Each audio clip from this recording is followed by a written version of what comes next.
Hell did not scream when it happened.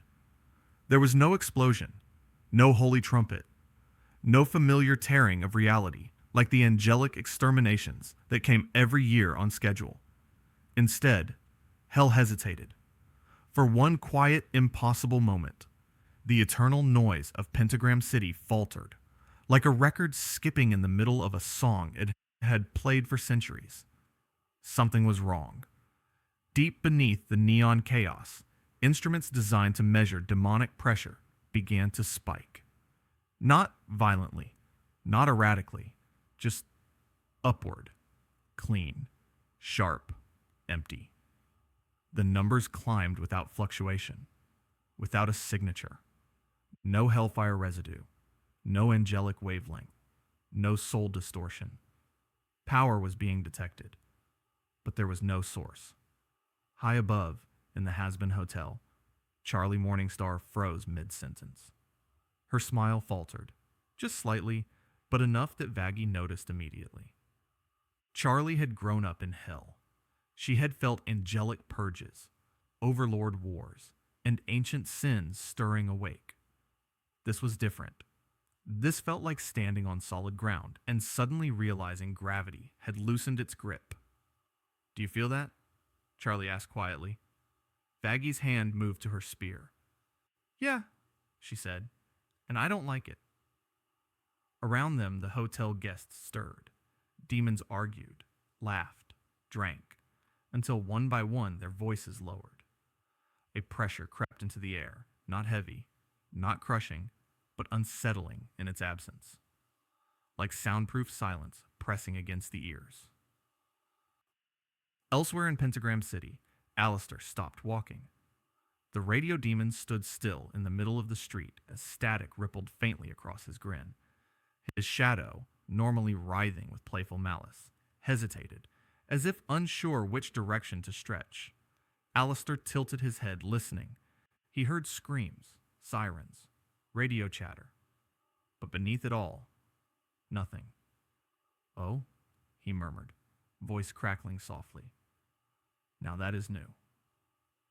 Alastor had lived through hell's bloodiest eras. He had broadcast screams as entertainment, bent reality to rhythm, and watched overlords fall like poorly timed punchlines. Fear, to him, was a performance tool, something he wielded, not something he felt. Yet this presence, this blankness, refused to play along. No fear, no rage, no ambition, no hunger. Nothing for him to grab onto. Charlie closed her eyes, extending her senses the way her father once taught her. Hell's energy flowed like a polluted river, thick with emotion, sin, and intent. But now, cutting through it, was a hole. Not destruction, not corruption, an absence. "Something crossed into hell," Charlie said slowly. "But it didn't come from heaven, or anywhere I know." The city's ancient wards reacted seconds too late. Sigils flared across the skyline, defensive runes meant to repel invasions older than the hotel itself. They glowed, then flickered, then dimmed. Not shattered, not overpowered. Ignored. Alastor's smile tightened. "Just a fraction." "Fascinating," he whispered. His radio static crackled louder, attempting to tune into the anomaly, to assign it a frequency, a rhythm, a rule. There was none.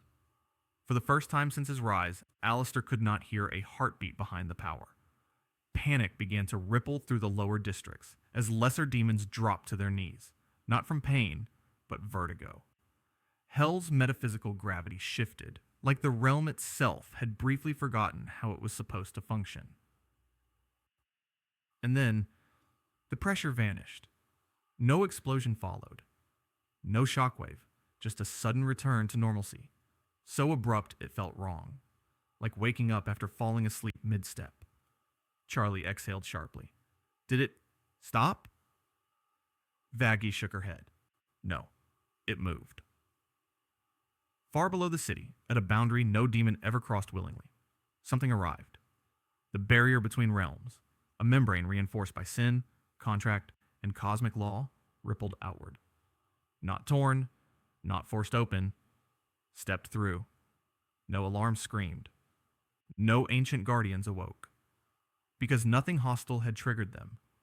On the other side of the boundary, hell waited, braced for angels, monsters, or gods. What it received instead was something far worse. A presence without malice. A power without intent. A force that didn't care whether hell existed at all. Alastor finally stopped smiling. And far below, unseen by anyone yet, a bald man took his first confused step into damnation, unaware that hell itself had just learned how fear begins. Saitama landed on his feet. That alone should have meant nothing, but in a realm where every arrival screamed, burned, or bled its way into existence, the quiet mattered.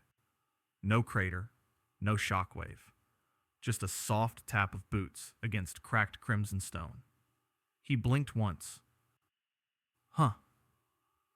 The sky above him was wrong. Too red. Too alive.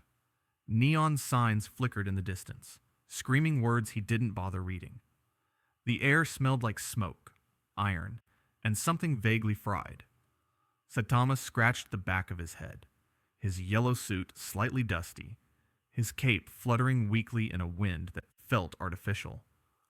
This isn't the supermarket.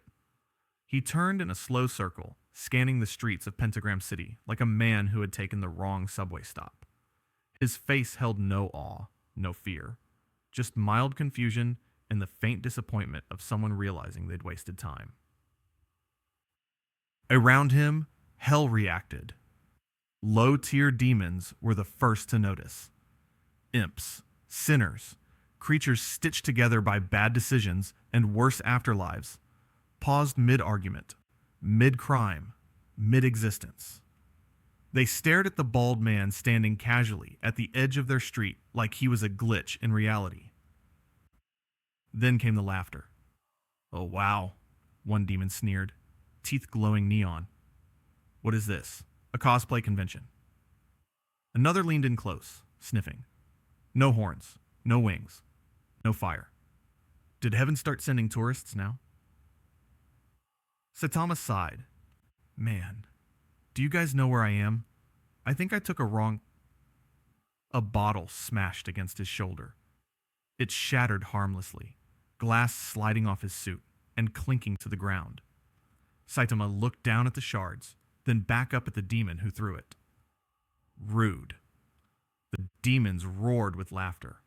This was hell. Mockery was instinct. Violence was currency. And this man radiated none of the signals that demanded caution. No demonic pressure. No soul weight. No aura to provoke fear. Just a normal guy. High above, watching through eyes that were not quite eyes, Alistor observed the scene in silence. The radio demon leaned against an invisible balcony, fingers steepled, smile fixed. His power flowed outward in subtle waves, probing, tasting, listening. Every being in hell had a frequency, a rhythm of sin, ambition, terror, delight. The bald man had none. Alastor's static hissed softly. Well now, he murmured, voice smooth but cautious. That's deeply unsettling. Below, a larger demon stepped forward, muscles bulging, eyes burning with the confidence of someone who had survived hell by being louder than others. He cracked his knuckles and loomed over Saitama. Hey, egghead, the demon growled. You lost? Because this place eats people like you. Saitama looked up at him. Really looked. His expression didn't change, but something behind his eyes dulled further, like a TV losing signal. Oh, you're hostile, he said flatly. That explains the vibe. The demon swung. It was fast by hell's standards, fast enough that lesser sinners flinched, fast enough that the blow distorted the air, a punch meant to tear through bone and soul alike. Saitama caught it. 2 fingers closed gently around the demon's fist. The street went silent. The demon froze, confusion flickering across his face before panic set in. He pulled. Nothing. He pushed. Nothing. It was like his arm had been embedded in reality itself. Saitama tilted his head. You guys always this aggressive, or is today special? He flicked his wrist. Not hard. Not fast. Just enough. The demon flew backward, skipping across the street like a discarded toy before crashing into a building and sliding down in a heap. The structure trembled, but didn't collapse. Saitama hadn't wanted that. The silence deepened. Laughter died mid-breath. The mockery drained from the air, replaced by something unfamiliar. Uncertainty. Saitama blinked. Wow, you okay? No one answered. Alistor's smile didn't move, but something behind it did. His shadow twitched sharply, antennae-like ears flickering as his power surged again, desperately trying to define what it was witnessing. There was no spike, no surge, just impossibility. This isn't strength, Alistor whispered to himself. This is exemption. Down below, Saitama glanced around at the suddenly empty street as demons backed away, instincts finally catching up. He exhaled, shoulders slumping. Great, he muttered. Another weird place, and I'm probably late for dinner. He had no idea that Hell's oldest laws had just failed to recognize him. No idea that Heaven's censors were beginning to scream. And no idea that one demon, watching from the shadows, unable to read his soul, had just realized something terrifying. When Hell can't measure your power, it isn't because you're weak. It's because you were never meant to be measured at all. The noise was the problem. Not the demons. Not the threat. Not even Hell itself. Just the noise. Pentagram City had begun to buzz again. Whispers turning into shouts. Shouts turning into panicked movement. Rumors spread faster than fire ever could. A human-looking anomaly. An Overlord's enforcer downed with 2 fingers. A power that didn't announce itself. Saitama stood in the middle of it all, hands in his pockets, eyes half-lidded. Man, he muttered, this place is loud. That was when the air shifted. Hell recognized the presence before it appeared. The ground warped slightly, reality bending as something powerful asserted itself into the street. Demons scattered instantly, throwing themselves aside as a towering figure stepped forward through a ripple of crimson energy. An Overlord lieutenant. Not some street thug. Not a disposable brute. This was an ancient sinner, layered in contracts, reinforced by centuries of violence and authority. His form was massive. Horns curling back like blades, eyes burning with hellfire intelligence. Power rolled off him in waves strong enough to buckle the street. The chatter died. Charlie Morningstar watched from a rooftop several blocks away, her heart sinking. Oh no, she whispered. This wasn't curiosity anymore. This was escalation. The lieutenant's voice boomed across the street. You, he growled, staring down at Saitama. You're causing a disruption. Saitama looked up slowly. He squinted. Yeah, sorry about that. The demon sneered. You stand in hell without fear, without allegiance, without permission. Do you know what happens to things that don't belong here? Saitama sighed again. A long one. The kind someone makes when their patience is running out, not their temper. Look, he said, scratching his cheek. I really don't care about ruling anything, or fighting, or whatever this is. The lieutenant laughed. A deep, cruel sound. Lies. Power always wants something. Behind them, unseen but ever present, Alistor leaned forward. His radio static sharpened, tuning into the moment like a needle touching vinyl. This was it. The first real test. The lieutenant raised his hand. Hellfire spiraled inward, compressed by contracts and blood magic. A strike capable of erasing city blocks, refined by centuries of war. Saitama watched it form. "You're still being loud," he said. The attack launched. Time stretched. Not dramatically, not cinematically. Just enough for Saitama to lift his hand. He flicked his finger. No wind-up. No stance. No killing intent. The impact didn't explode. It ended. The hellfire vanished instantly, erased like chalk wiped from a board. The shockwave followed a split second later, not outward, but inward, snapping back toward the lieutenant with surgical precision. The demon's massive form lifted off the ground, not violently, but helplessly, like gravity had simply changed its mind. He slammed backward into the street, carving a trench through infernal stone before skidding to a halt in total silence. Alive. Broken. Unconscious. The street stood frozen. Buildings remained standing. Souls remained intact. Hell itself barely registered the damage. Saitama lowered his hand. "See? Didn't need all that." Charlie felt her breath catch. That wasn't domination. That wasn't cruelty. He hadn't crushed the demon, hadn't humiliated him, hadn't even looked satisfied. He had neutralized him the same way someone swats a mosquito. Not out of hatred, but inconvenience.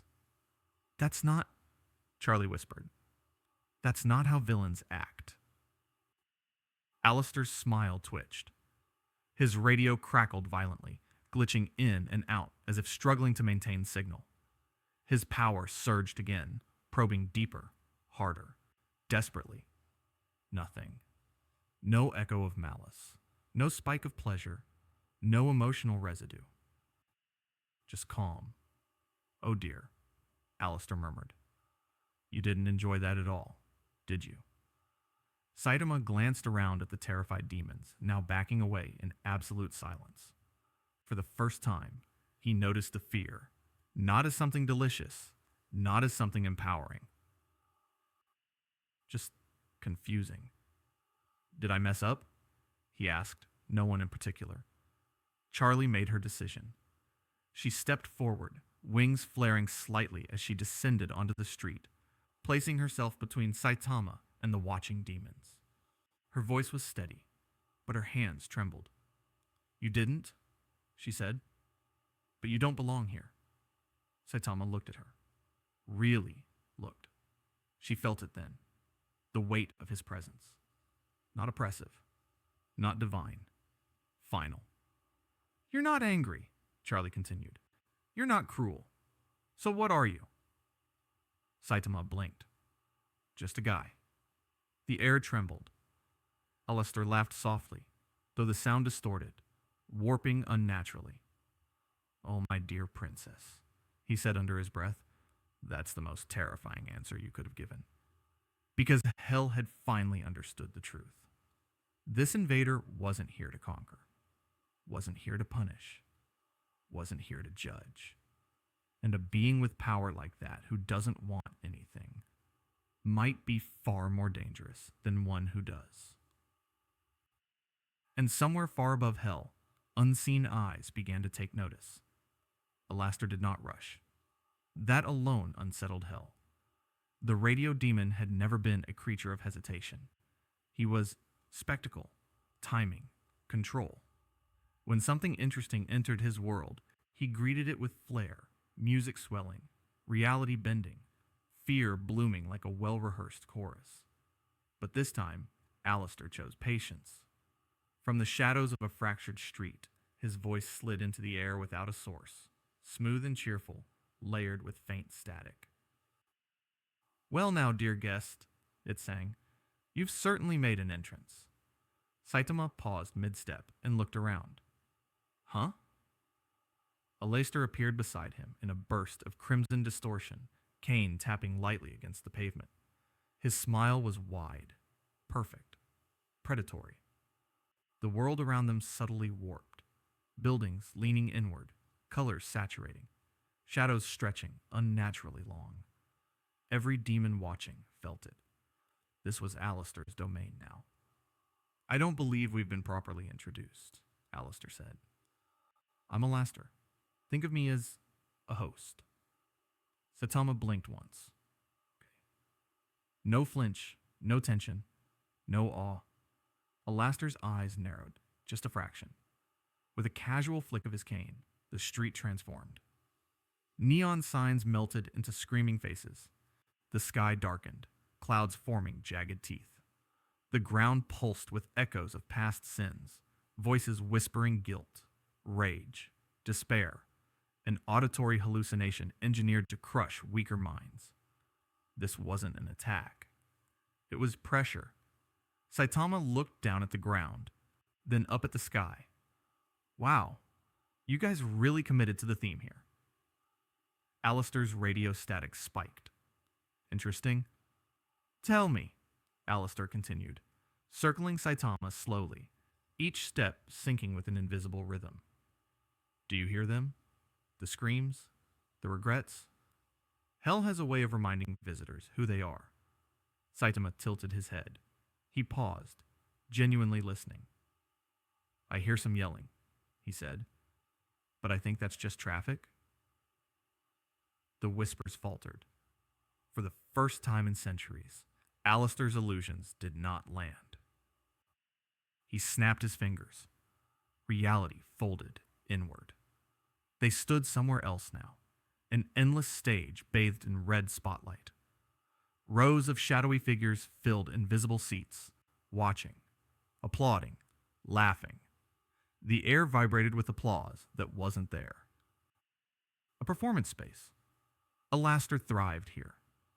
Every soul has a frequency, he said lightly. A station they broadcast on. Fear, pride, hunger, ambition.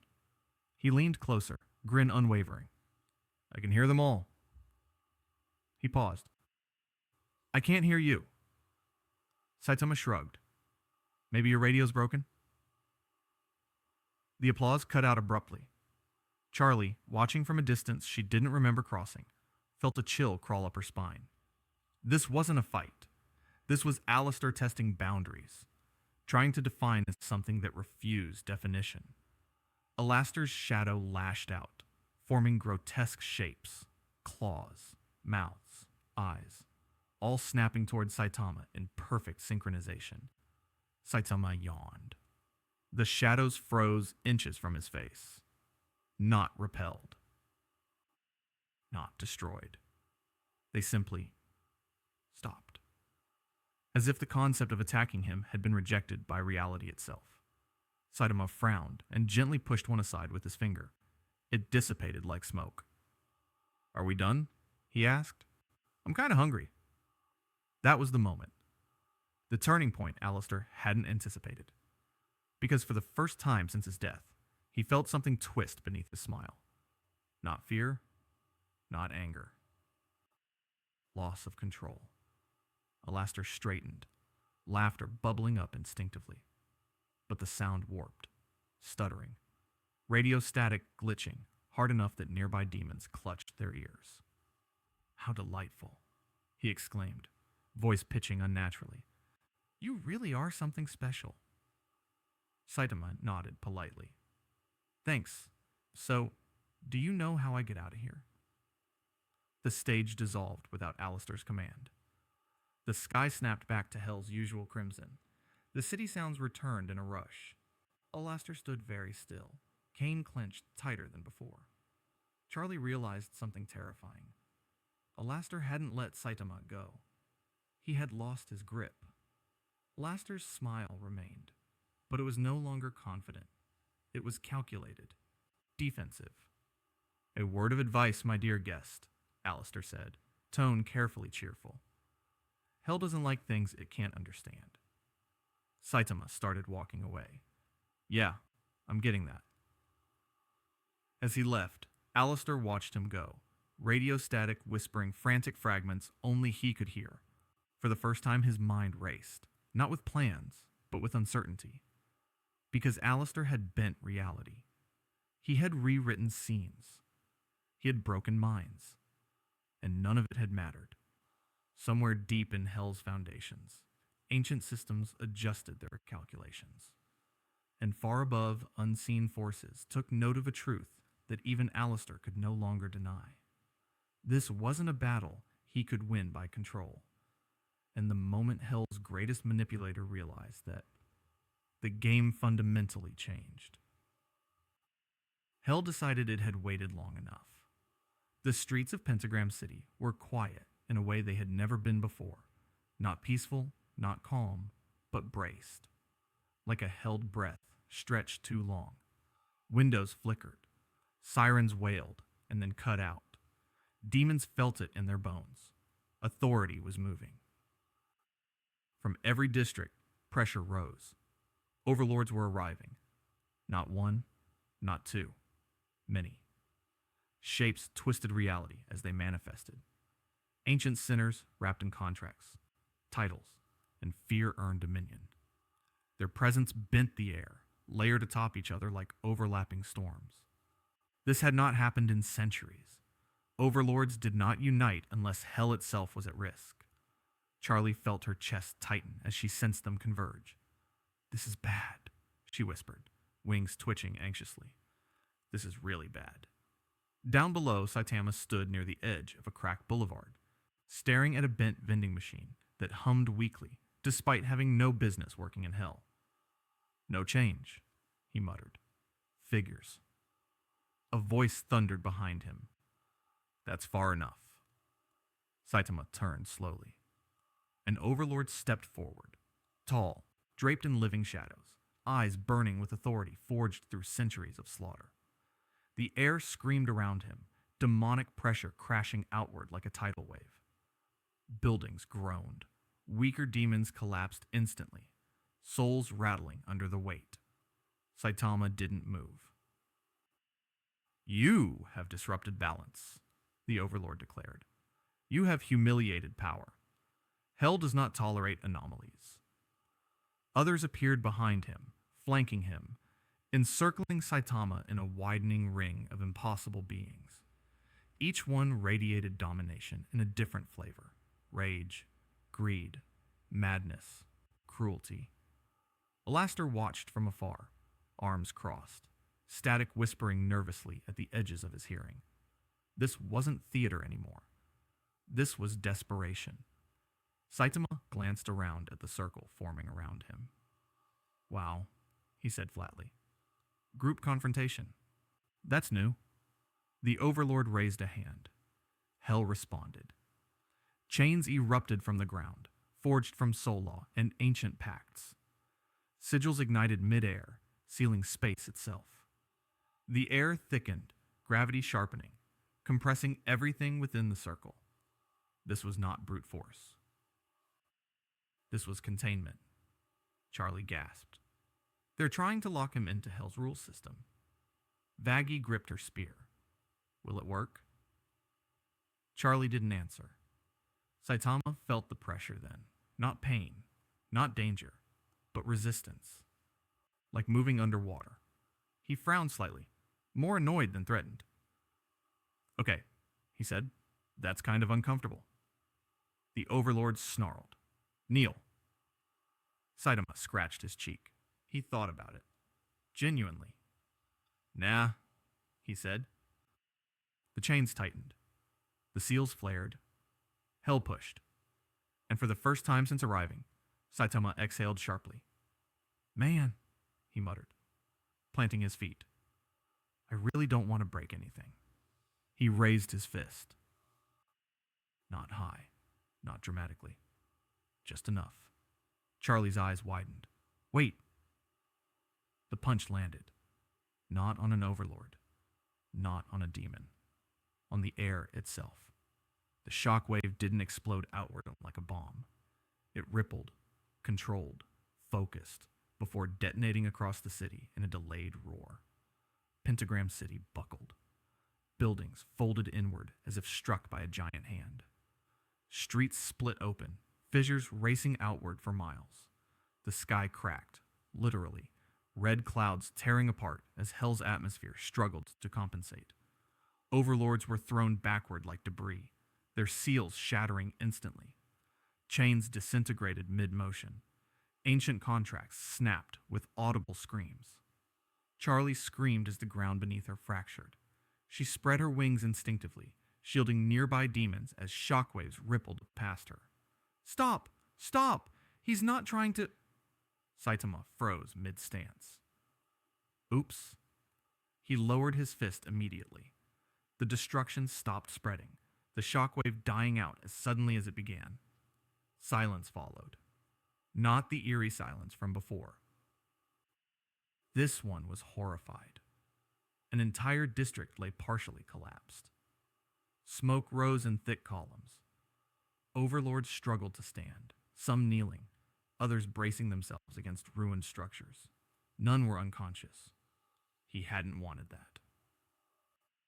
Saitama stared at the damage, eyes widening just a bit. Sorry about that. Alastor swallowed. He had seen hell shaken. He had never seen it hurt. Charlie flew down, landing shakily a short distance from Saitama. Her voice trembled, not with anger, but fear. You said you weren't trying to hurt anyone. I wasn't, Saitama said quickly. I held back. A lot. That was the worst part. Overlords exchanged looks. Not of anger, of terror. If that was restraint, what did seriousness look like? Above them all, Hell's ancient systems recalculated again.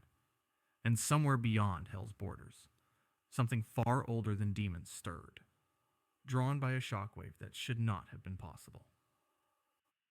Saitama looked around at the broken city, at the beings staring at him like he was the end of a bad equation. So, he said quietly, can someone please tell me how to leave before this gets worse? Heaven felt at a heartbeat after Hell screamed. Not as pain, not as damage, but as error. High above creation, beyond clouds that never moved and light that never dimmed, a line of golden instruments flared violently. Halos embedded with divine calculation spun out of alignment. Choir constructs stuttered mid-harmony, their notes collapsing into static silence. A spike had been detected, comparable to extermination class output, but wrong. Not holy, not infernal, not anything heaven had a name for. In the central spire, wings rustled as angels turned toward the great observation floor. Runes cascaded down translucent panels, replaying the disturbance again and again from different angles. Each time, the same result appeared. Magnitude, catastrophic. Intent, indeterminate. Origin, hell. Signature, null. Adam leaned forward, hands braced on the edge of the platform, teeth clenched in irritation. That's not possible, he snapped. Everything has a signature, even demons. An angel beside him hesitated. This one doesn't. Adam scoffed. Then recalibrate. We did, 6 times. The room fell quiet. Adam straightened, wings flexing. He was many things, arrogant, violent, convinced of heaven's absolute authority. But he was not stupid. Exterminations worked because heaven understood hell, the hierarchy, the limits, the rules. This spike didn't follow any of them. Show me the impact again, Adam said. The image shifted. Hell's skyline ruptured as a shockwave tore through Pentagram City. Buildings folded. Reality rippled. Overlords were thrown aside like dust. And at the epicenter, a man, bald, expression flat, fist lowered, not raised in triumph, but embarrassment. Adam stared.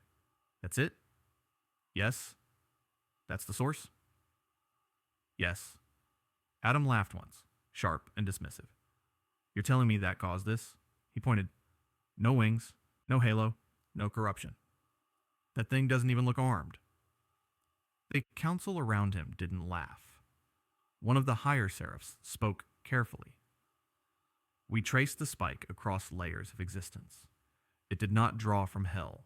It did not draw from heaven. It did not draw from the void. Then where did it come from? The seraph hesitated. From him. The silence that followed was not confusion. It was fear. Heaven prided itself on judgment.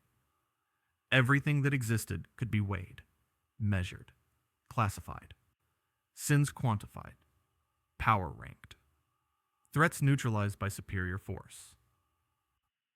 This anomaly broke that system simply by existing. Adam's jaw tightened. Is it hostile? We cannot determine intent. Does it threaten heaven? We cannot determine capability.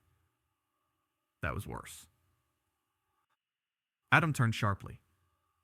If it's in hell, then it's hell's problem. We don't intervene unless it crosses. The seraph finished silently. Another angel stepped forward. There's more. The disturbance didn't just shake hell. It propagated outward. Dimensional membranes trembled. For a fraction of a second, several worlds aligned. Adam frowned. Meaning if that force escalates, the angel said carefully, hell will not contain it. The screens flickered again, showing something new. A faint ripple spreading upward, toward heaven's threshold. Adam felt it then, not physically. Instinctively. Heaven had always been the apex predator. Angels descended, demons burned. Judgment was swift and absolute. Nothing challenged it, because nothing could. Until now. Adam clenched his fists. So what? We just watch. Seraph's wings folded slowly. We observe, we prepare, and we do not provoke what we do not understand. Adam snarled. That's cowardice. No, the Seraph replied. That is survival. Adam turned back to the image of Saitama standing amid hell's ruin, looking more inconvenienced than victorious. He doesn't fear us, Adam muttered. No, the Seraph agreed. He doesn't even acknowledge us. That realization cut deeper than any insult. Heaven's authority relied on recognition, on fear, on reverence, on rebellion that still understood the rules. This being operated outside them. Adam straightened, wings spreading wide. If he's not divine, and he's not infernal, then what is he? No one answered. Far below, in hell, Saitama looked up at the red sky as if sensing something distant, something watching. Huh, he said softly. Feels like I'm being stared at. Above all realms, heaven's oldest protocols began to unlock. And for the first time since creation, the angels faced a question no scripture had prepared them for. What do you do when judgment itself may not be enough? The sea knew before the world did. Far from hell, far from heaven. In a world governed by wind, will, and waves, the oceans of the one-piece world shuddered as if something enormous had turned in its sleep. The new world was restless that day. Waves rose without storms. Compasses spun uselessly. Even the eternal log poses hesitated, needles trembling as if unsure which future to point toward. Sailors felt it first. Not fear, not danger, but unease. The kind that crawled up the spine when the sea stopped behaving like the sea. Deep below the surface, in trenches untouched by sunlight, the Sea Kings stirred. Massive eyes opened in the darkness. Ancient bodies shifted, their movements sending pressure waves through the ocean floor. These beings had lived since before the age of pirates, before empires, before history had names. They did not wake for nothing. They felt it, one rumbled, voice echoing through the abyss. Yes, another answered. A strike, not of this sea. Far above, on the deck of a ship, cutting smoothly through calm waters, red-haired Shanks froze mid-step. His crew noticed immediately. Ben Beckman lowered his cigarette slightly, eyes narrowing. What is it? Beckman asked. Shanks didn't answer at first. His gaze was fixed on the horizon, his expression unreadable.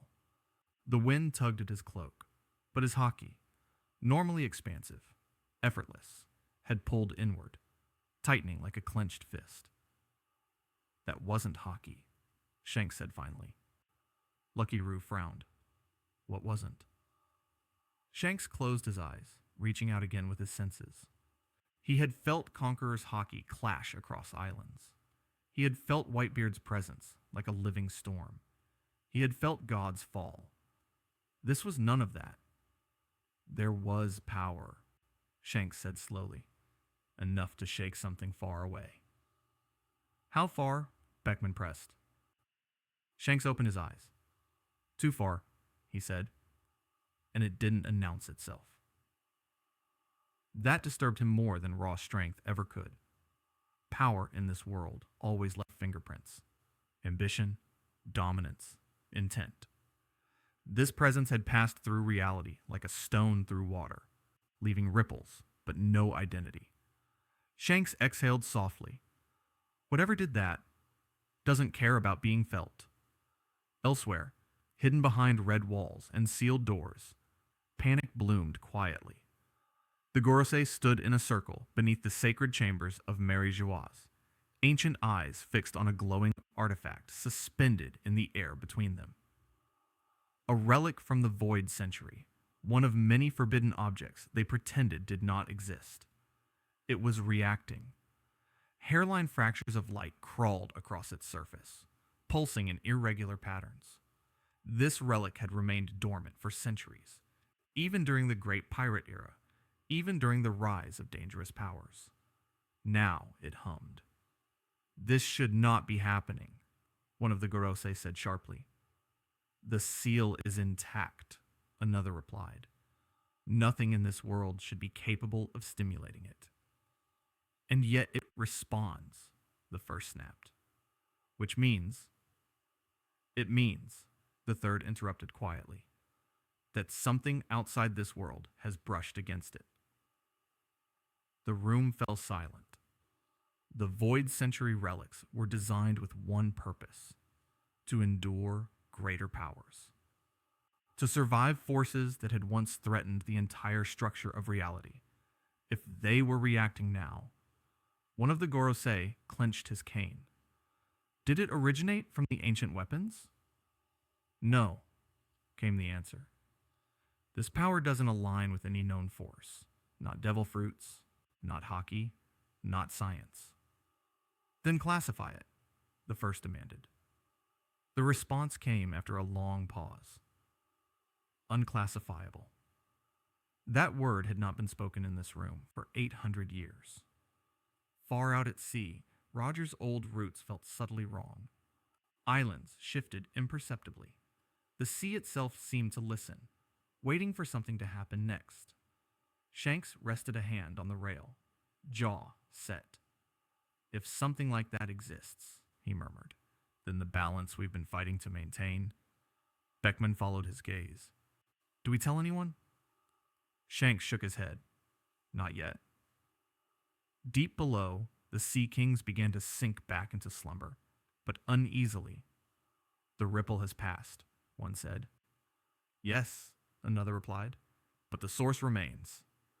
Across dimensions, unseen lines connected Hell's shattered streets to restless oceans and ancient secrets buried in time.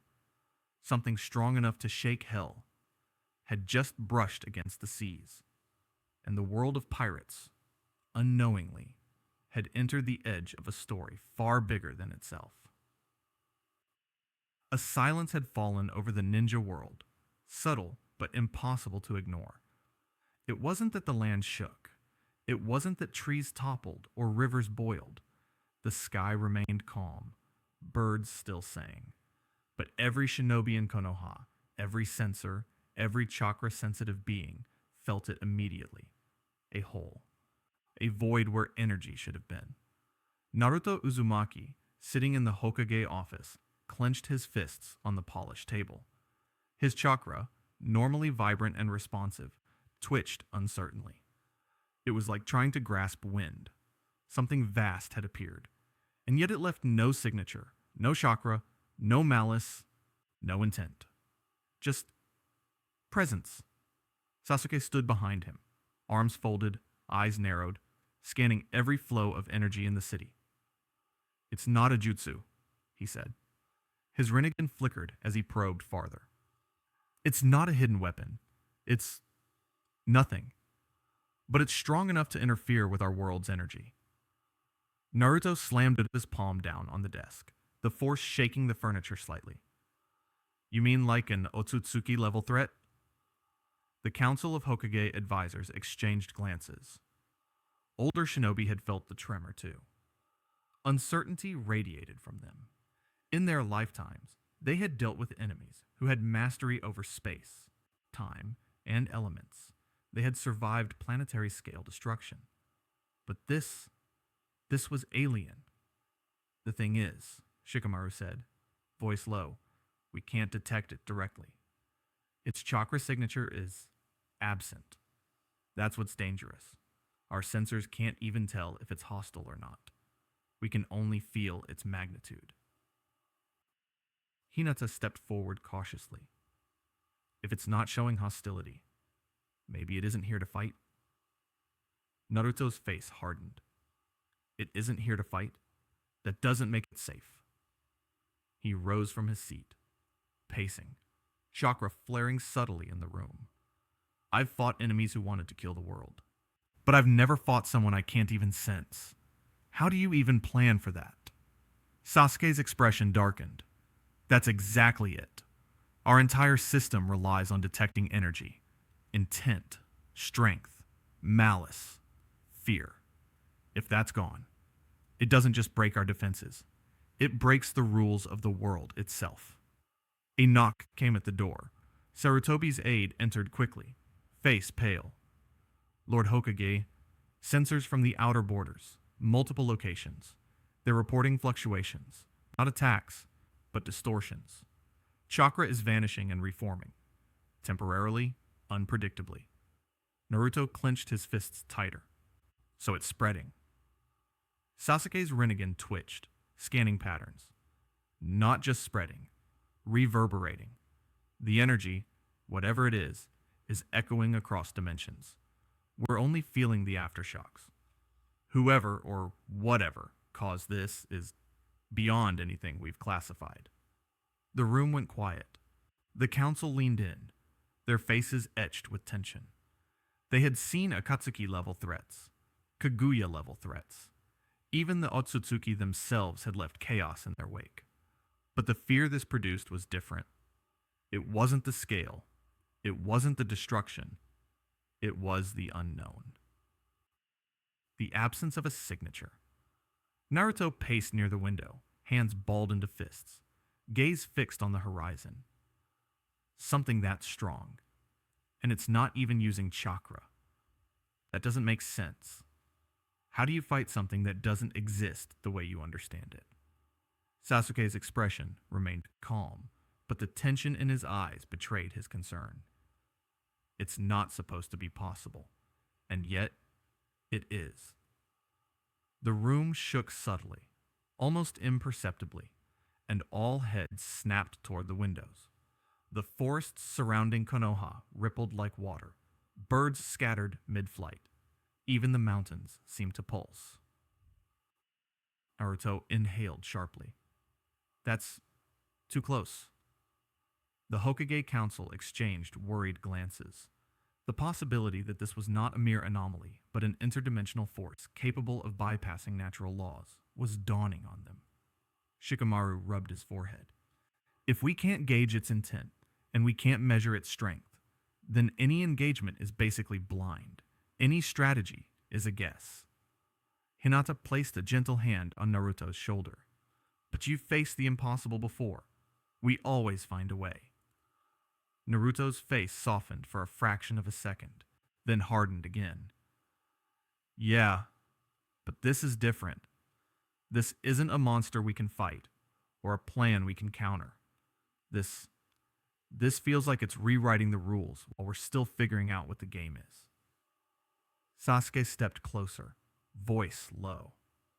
That's why we need to find it, before it finds us. The council's advisors murmured uneasily.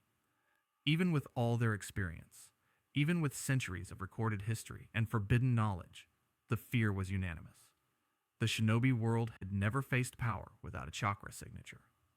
And what terrified shinobi more than power itself was the absence of power. As the sun dipped behind the mountains, The horizon darkened not with clouds, but with a strange stillness, as if the world itself held its breath. Naruto raised his hand instinctively, preparing to leap. We need scouts, sensors, hide-in techniques, anything. Find it. Sasuke's Sharingan flared. And if it's already watching us? Naruto paused, his eyes narrowed. Then we better hope it's bored, and not angry. Somewhere beyond dimensions, Saitama continued walking through hell, entirely unaware that his casual movements had already echoed across oceans, sky, and worlds, leaving the shinobi world to grapple with a force they could not perceive, but could already feel. And the question lingered in every mind. What do you do when the danger you face leaves no signature at all?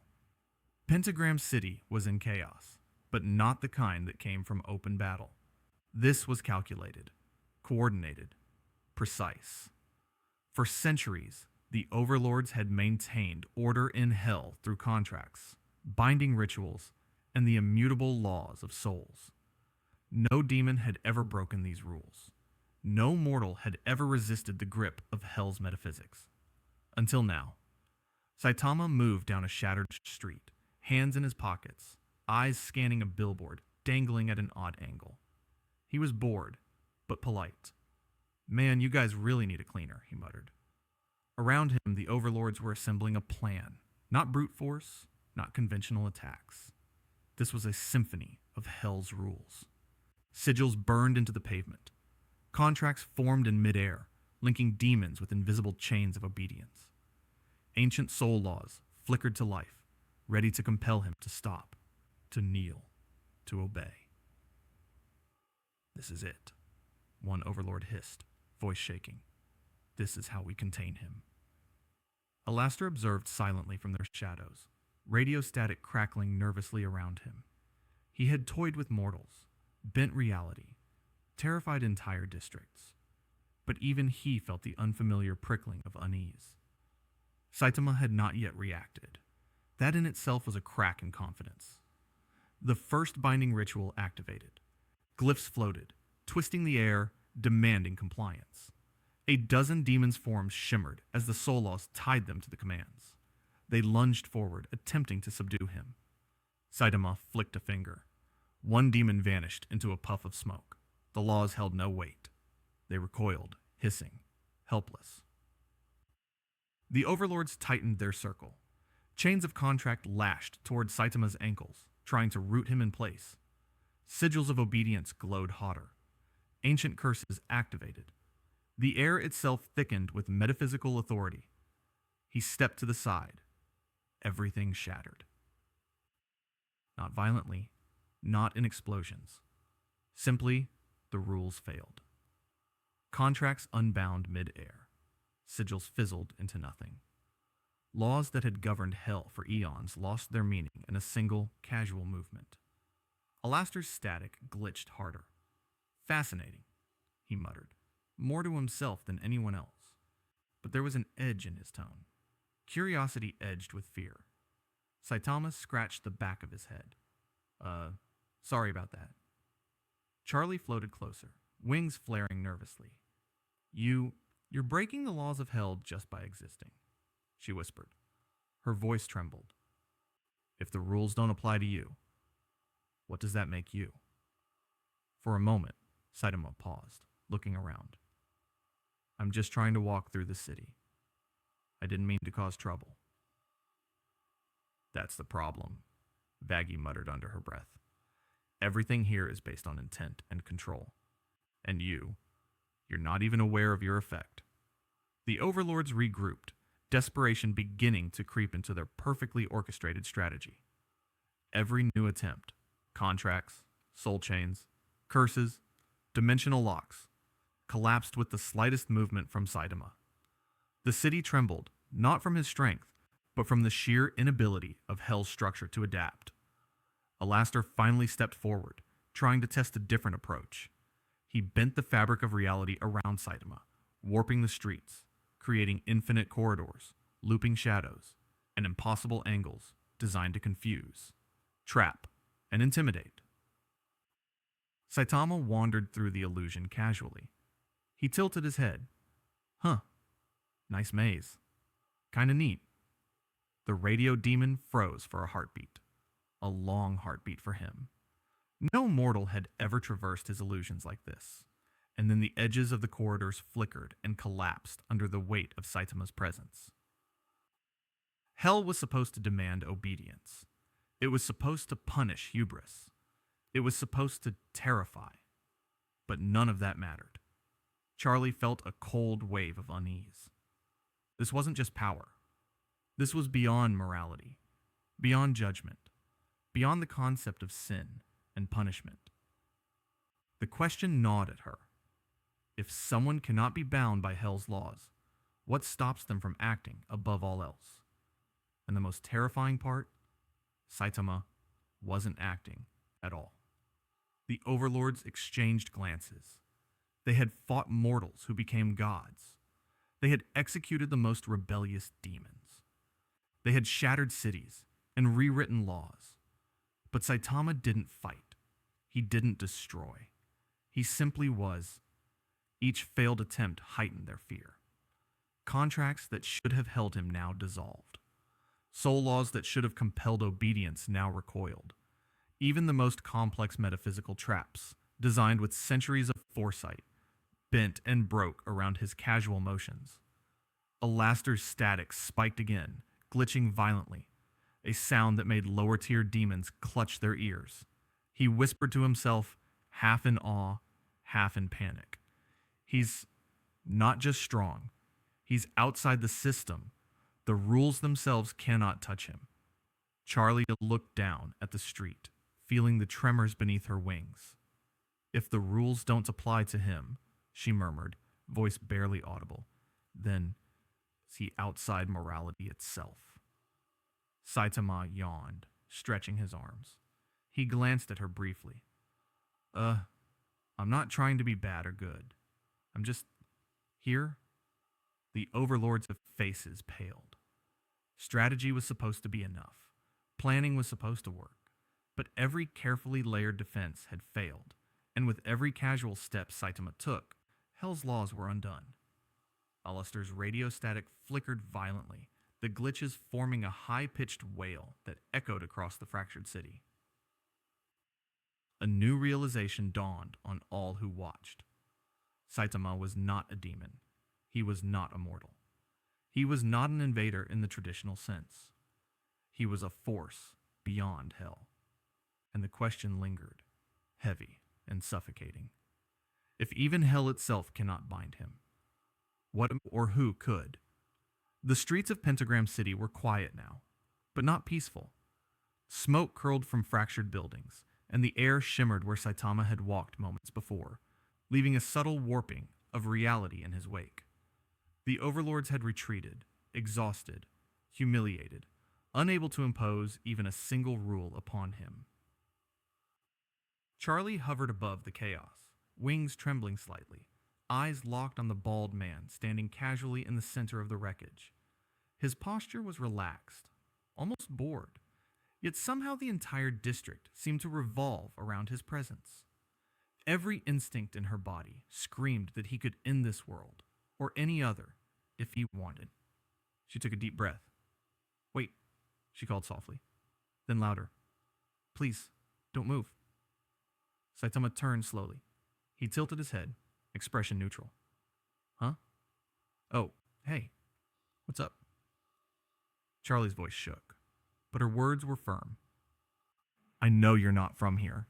I know you don't belong in hell. But maybe you could stay for a while? Maybe you could help, or at least understand. There's a way out, a purpose, a reason for everything you feel.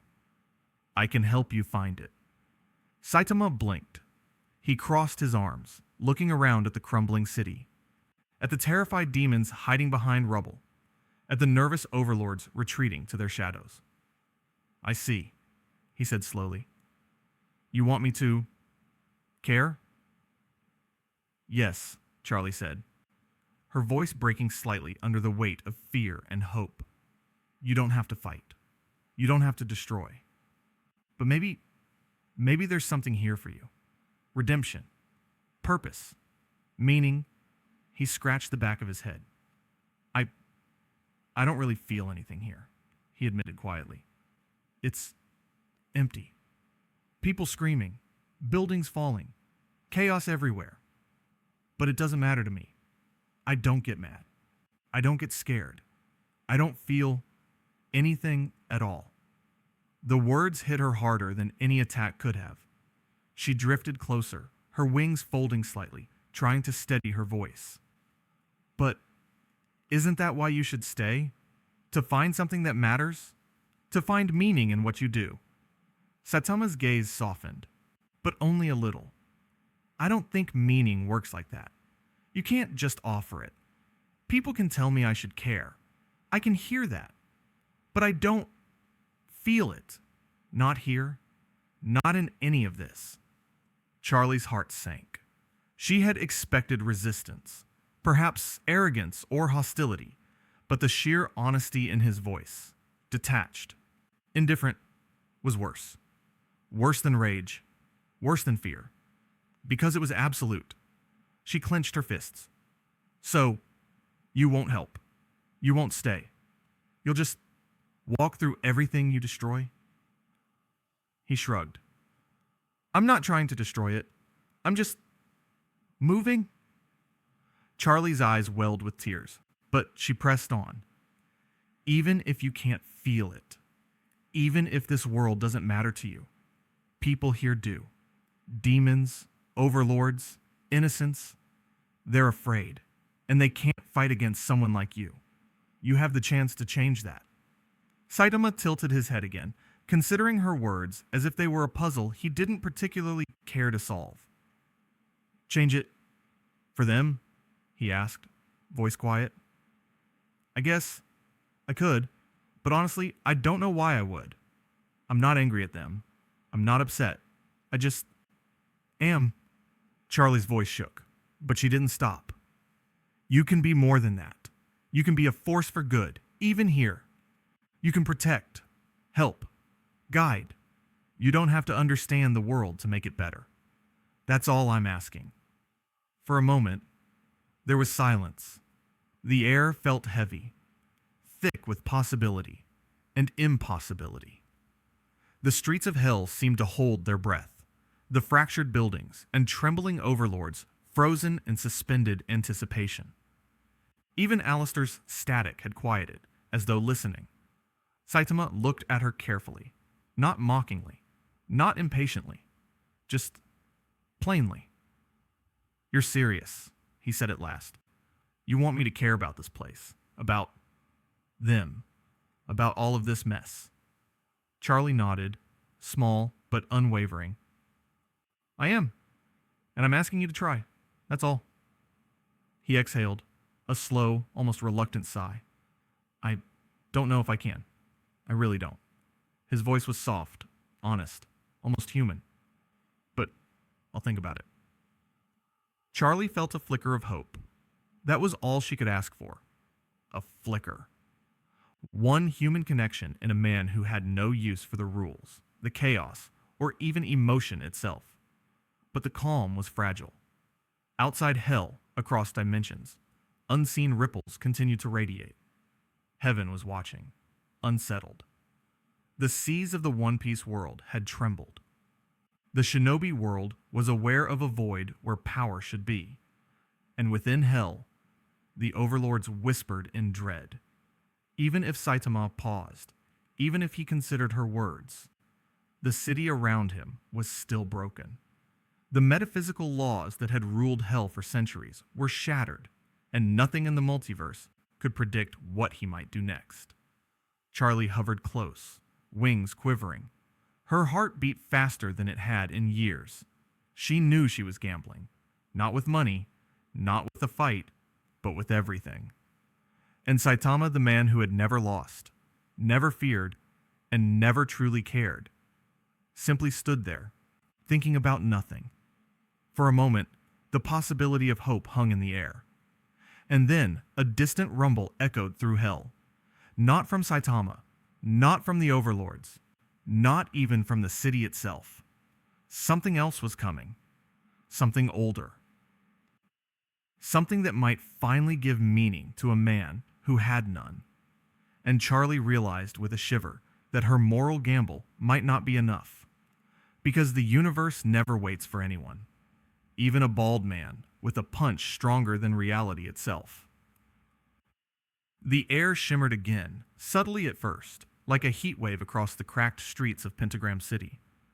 But then the distortion intensified, warping reality in concentric waves, bending light and sound in ways that made the Overlords recoil. From the center of the chaos, a figure appeared, not walking, not falling, but pulled as if by an invisible current. He landed in a crouch, boots skidding on fractured pavement, and stood upright immediately. Whoa! Luffy's eyes sparkled, and his grin was impossibly wide. Where the heck am I? Charlie froze, wings half raised, heart hammering. No! It can't be! Him too! The young pirate stretched, spinning in a circle. The streets of hell looked chaotic even to him. Buildings twisted, streets broken, and yet the sense of raw, unfathomable power hung in the air, and he felt it immediately. The bald man ahead, the casual figure amid destruction. Saitama. Luffy's grin widened further. Huh? So this guy's strong, huh? Looks fun. I like fun. He punched the air experimentally, and his fist extended like rubber, stretching across half a street before snapping back. I wonder, how strong are you, huh?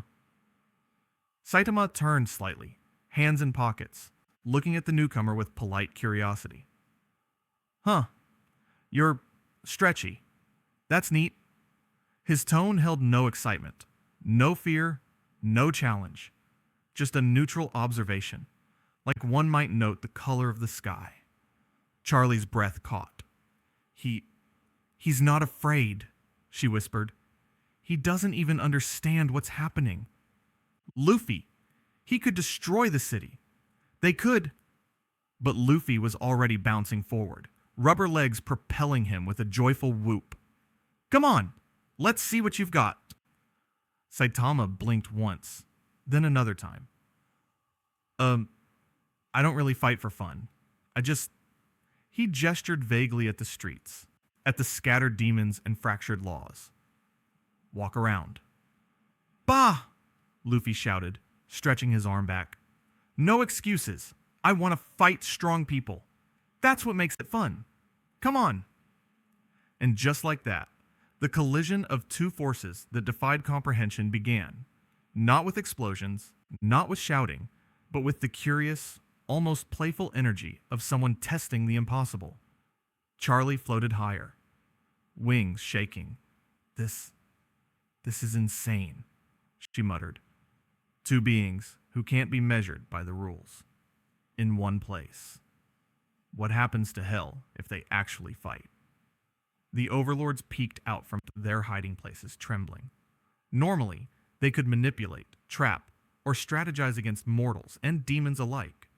But these two, neither responded to contracts, soul laws, curses, or even metaphysical coercion. One moved casually, indifferent, the other charged with reckless joy. Alistor's static crackled violently. He floated closer, observing with sharp interest. Now this is entertaining, he said, voice clipped, yet tinged with uncharacteristic tension. One is chaos incarnate, and the other a void unbound by our reality. The possibilities are dangerous. Luffy crouched, eyes gleaming. All right, I'll start easy. He stretched a fist across a broken street, striking toward Saitama. The motion was exaggerated, almost comical, yet it carried enough kinetic energy to shatter stone. Saitama leaned slightly, as if adjusting his posture while reading a book, and lightly sidestepped. The strike passed harmlessly, barely brushing his shoulder. The street beneath Luffy's feet trembled, cracks spiderwebbing outward. Luffy's grin only widened.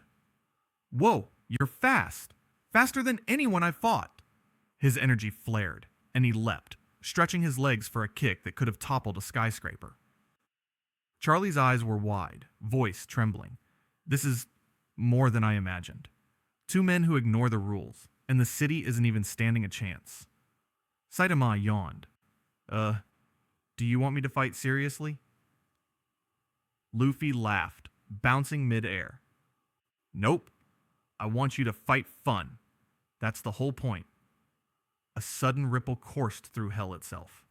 The buildings warped, shadows twisted unnaturally, and lower-tier demons screamed as reality bent under the strain. But still, neither man faltered. Luffy pushed his powers further, punching, stretching, and dodging. Saitama merely observed, sidestepped, or tapped lightly, enough to redirect the energy without breaking a sweat. Alastor's static flared uncontrollably. This is unprecedented, a collision of two limit breakers, and neither seems aware or concerned of the stakes. Charlie's chest tightened. If they keep going, if they really start trying, what becomes of hell? Even as she thought it, the ground shuddered violently. The echoes of their potential clashed across dimensions. Ripples already felt in the One Piece seas, the ninja world, and even heaven itself. And yet, both men smiled, one in casual boredom, one in reckless joy.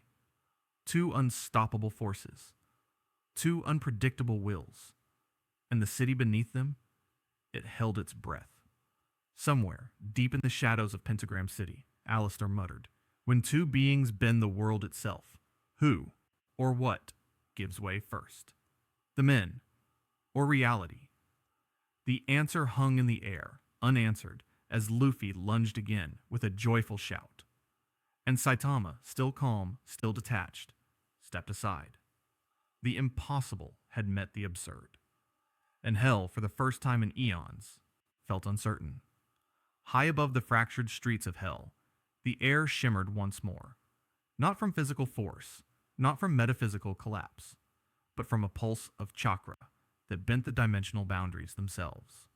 Naruto Uzumaki hovered there, eyes narrowed, the iconic orange and black cloak fluttering in an unseen wind. Around him, the Hokage Council and elite shinobi watched anxiously, the seal pulsating like a heartbeat between worlds. Stay focused, Kakashi muttered, his Sharingan eye scanning the rift. We don't know what's on the other side. It could be hostile, or worse, unpredictable. Naruto closed his eyes for a moment and took a deep breath. Then, channeling chakra through the interdimensional seal, he reached out, not to attack, but to sense, to understand. He sought intent, emotion, the currents of will that defined every being he had ever faced. What he found was a void. There was no hatred, no ambition, no desire for conquest, no desperation, no malice, no craving for power. And yet the sheer presence radiated a force unlike anything Naruto had felt before. Absolute potential, unmeasured, unconstrained, and terrifyingly indifferent. Who? What are you? Naruto's voice echoed across the dimensional link, strong but cautious. Why are you here? Are you going to hurt people? Saitama, standing calmly in the center of the shattered city, glanced up vaguely. I'm not really hurting anyone. I just walk. That's about it. His tone was casual, detached, almost painfully ordinary considering the cosmic weight behind his presence. Naruto's brow furrowed. You don't care about hell, about the people, about the lives you're stepping into? Saitama scratched the back of his head. Not really. It's fine. Things are happening, I guess, but I don't feel anything about it. Doesn't bother me. Naruto's eyes widened slightly. This was unlike any opponent he had ever faced. He had fought enemies who acted from hatred, ambition, pride, despair, even love twisted into obsession. Every battle, every devastating foe had left an emotional signature that could be traced, analyzed, even predicted. But this was something else entirely. a power unmoored from emotion. You're not angry, or trying to win, or seeking anything at all, Naruto said, voice rising slightly with disbelief. But if that's true, that doesn't make you safe. That makes you dangerous. The world doesn't care about your feelings. Saitama tilted his head. I'm not really thinking about that. I just move. Naruto's fists clenched instinctively, chakra flaring around him, bright and tangible. Then let me ask you this. If someone doesn't hate, doesn't care, doesn't want, can they still destroy everything? Can someone who feels nothing still ruin everything we've built? The seal between worlds pulsed violently. Energy from the shinobi realm intertwined with hell's distorted laws, causing minor tremors, flashes of light, and an uneasy resonance that echoed across dimensions. Even the Overlords sensed the intrusion, whispering in fear. Alastor's static spiked erratically, a sound that made lower-tier demons wince. Saitama yawned. I don't know. I haven't tried. Naruto's eyes widened in alarm. He felt the weight of the answer, even as it was casually given. A being with the power to crush worlds, indifferent to consequences, uninterested in morality, and unconcerned with emotion. That was a threat beyond anything the shinobi world had ever faced. He took a deep breath, forcing his mind to focus. It doesn't matter if you hate or not. People still exist. Lives are still at stake. Even if you don't care, I have to do something. I have to make sure this doesn't get out of control. Sasuke, observing quietly beside him, murmured, This isn't about combat. This isn't about defeating someone. This is about understanding a force the world wasn't meant to contain. Naruto's gaze hardened. Yeah, and I need to know before it's too late.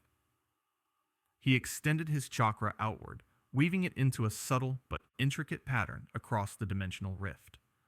This time, it wasn't a question of sensing intent. It was an attempt to communicate, to establish some moral connection, however faint, with a being who seemed untethered from it. Saitama blinked, tilting his head. You're trying to talk to me? Yeah, Naruto said firmly. Because even if you don't feel anger, fear, or hate, the things you do have consequences. That's why I'm asking. Do you know what you're doing? Do you understand what it means to step through a place like this? Saitama considered the words for a moment, expression neutral. I guess. I mean, people are around, stuff is happening, but I'm just here. Naruto's chest tightened. This is worse than I imagined, he thought.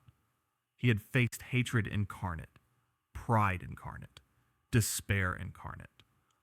But this, indifference incarnate, was like standing on a cliff above a storm with no wind, no rain, no sign of danger. And yet, the entire world could fall at any second. Charlie floated nearby, wings tense, hearing Naruto's voice across the dimensions. Can someone without hate still destroy everything? She whispered to herself. That is the true question. Naruto's eyes flared with determination. I don't know if you intend to, but the fact is, you could, and that's enough for me to act. I'll find a way to reach you, to make you understand, before it's too late. The dimensional seal pulsed violently once more, stretching and cracking the thin barrier between worlds. Hell trembled. The One Piece seas shimmered faintly, and even the shinobi world held its breath. For the first time, Naruto understood.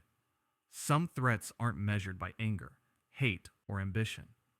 Some threats are measured by the absence of it, and that absence can be more dangerous than any war ever fought.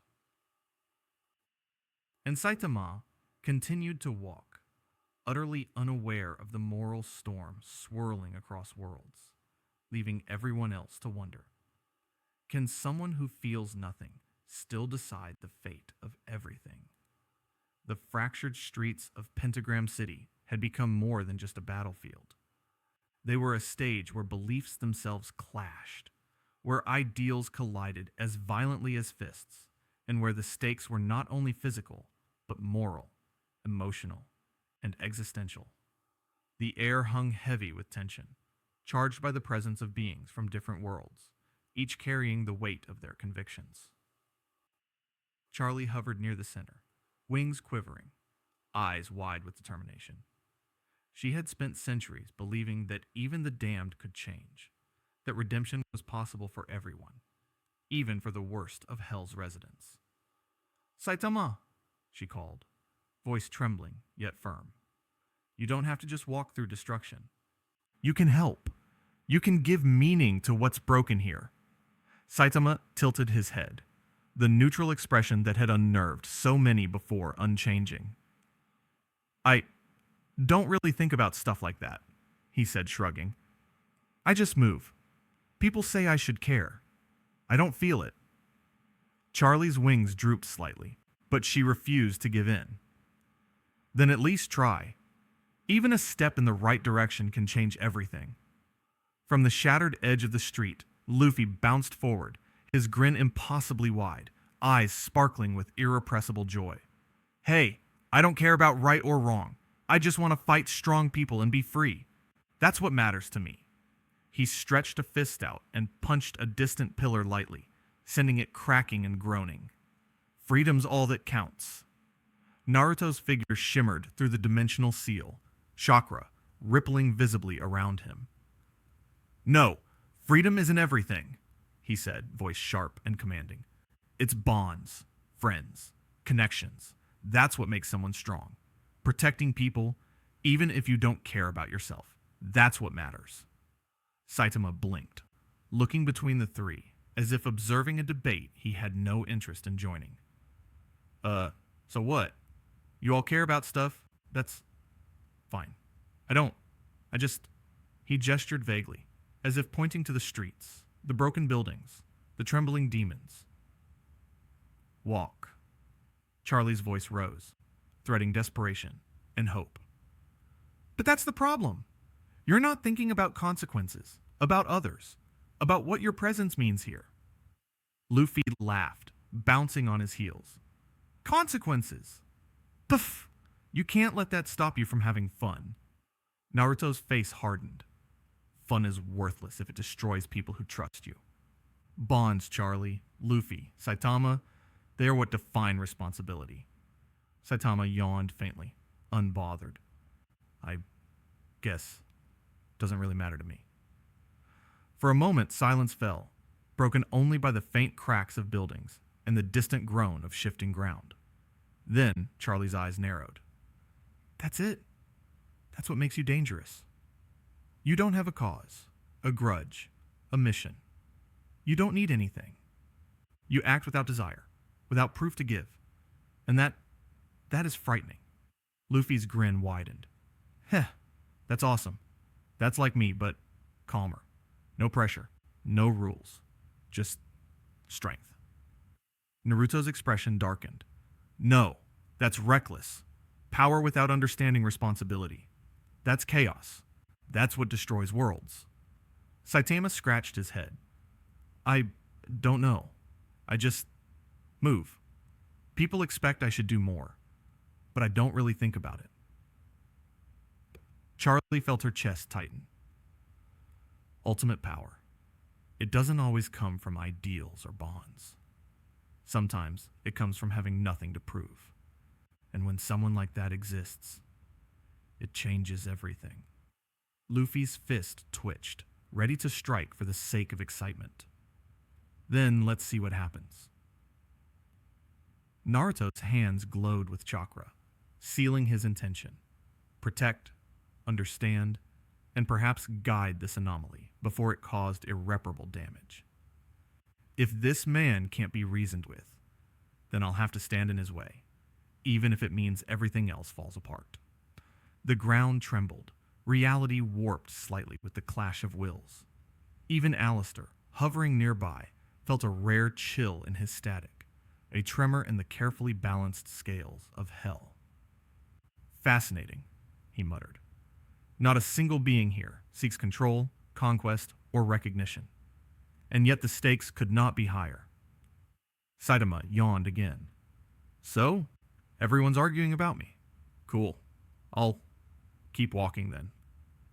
Charlie clenched her fists, wings bristling. This is not just about strength anymore. This is about ideology, about morality, about what it means to exist in a world that can be broken in an instant. Luffy jumped into the air, shouting joyfully, stretching his arm to the horizon. Then let's see what the world does when someone doesn't need to prove anything. Naruto's eyes blazed with determination. And let's see if even the strongest, most indifferent force can be stopped or understood. The dimensional rifts trembled, sending ripples into every connected world. The One Piece seas, the ninja lands, and the realms beyond heaven itself. All four stared at one another, each embodying a philosophy that the other couldn't fully comprehend, yet each aware that the collision of these ideals could shake reality to its core. And above them, the city shuddered, the air thick with tension, the fate of hell, and perhaps multiple worlds, hanging precariously in balance. Because in the end, sometimes the most terrifying force is not hatred, or ambition, or desire. Sometimes it is nothing at all.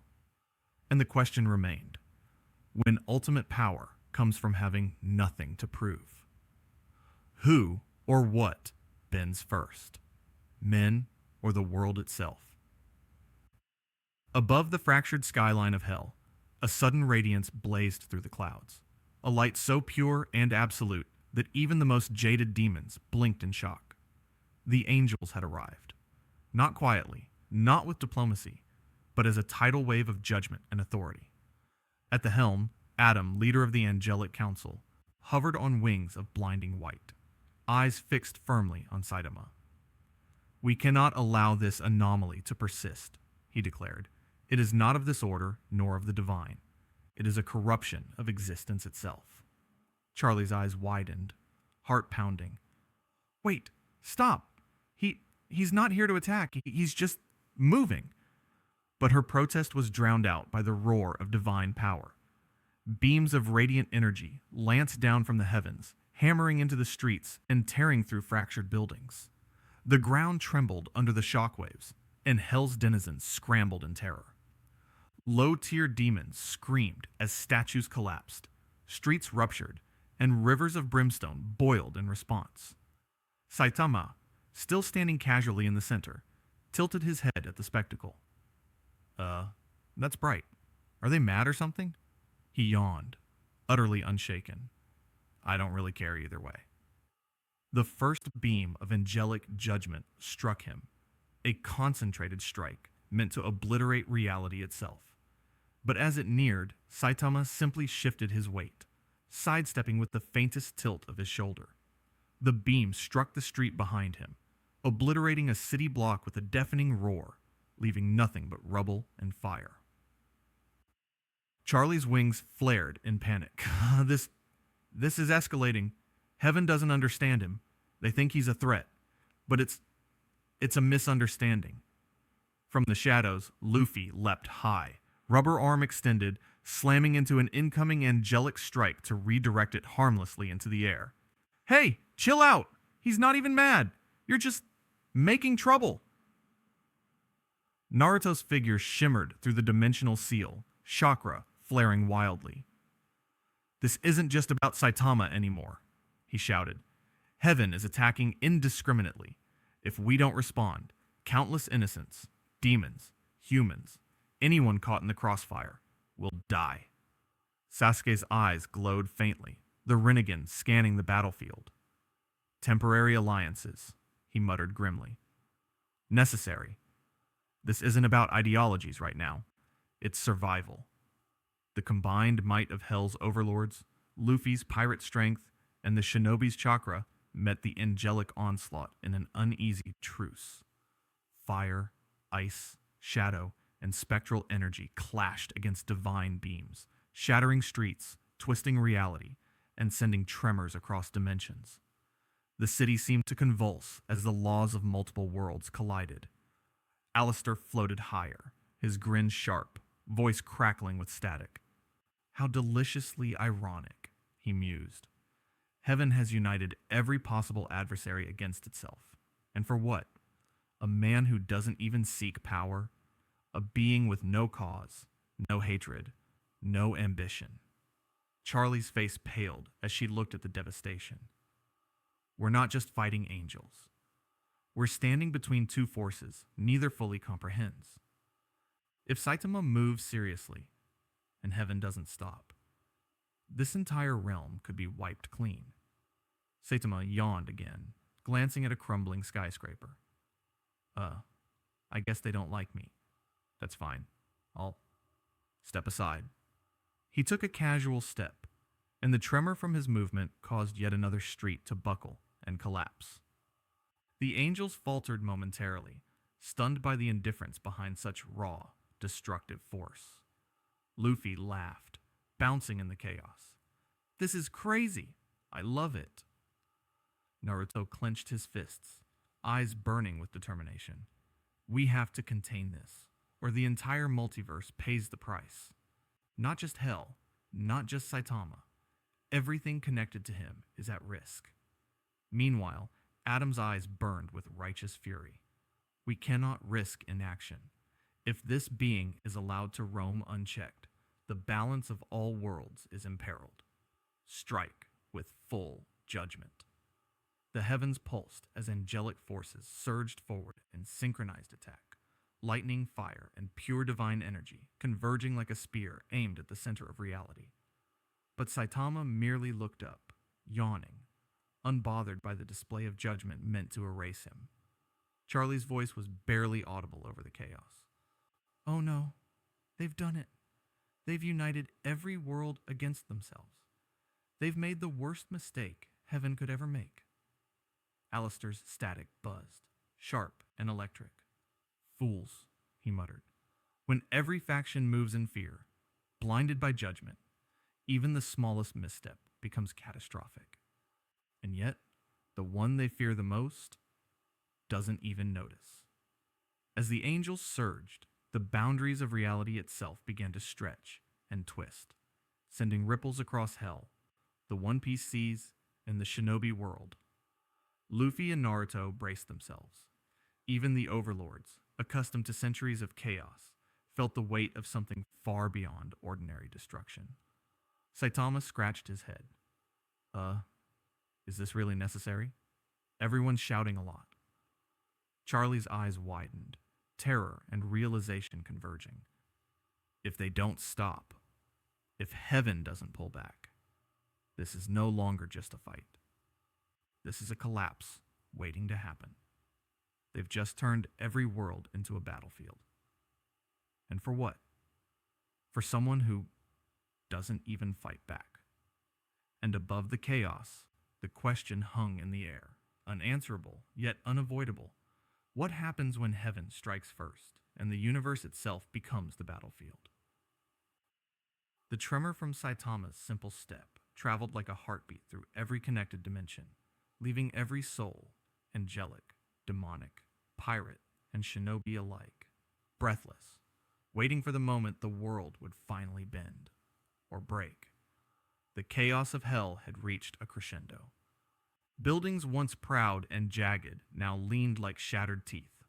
Rivers of molten brimstone boiled in unnatural patterns, and the screams of lost souls echoed across the jagged skyline. Even the most hardened overlords had retreated, sensing the absurd scale of devastation. Angels struck from the heavens with radiant energy. Shinobi channeled chakra with desperate precision, and pirates like Luffy stretched and twisted the very air with chaotic attacks, all in an attempt to prevent further collapse. And through it all, Saitama walked, slowly, methodically. His eyes were calm, his posture casual, as if the annihilation around him were no more than an inconvenient breeze. But then something changed. A scream, faint but piercing, reached him. A soul, pure and innocent, caught between the crossfire of cosmic and divine forces. Saitama froze for the first time, the breeze around him stilling. He looked at the crumpled bodies, at the fragments of lives erased by reckless displays of power. He didn't yell, he didn't roar, he didn't flinch. Instead, his lips pressed into a thin line, and his eyes, normally blank with boredom, darkened ever so slightly. There was no flame, no lightning, no outward display of fury, but the air around him thickened. Reality itself seemed to hold its breath. Charlie, hovering nearby, noticed it immediately. Her wings flared. He's watching, she whispered, voice trembling. He's angry. Luffy tilted his head, excitement and apprehension warring across his expression. Whoa, that's not a normal angry.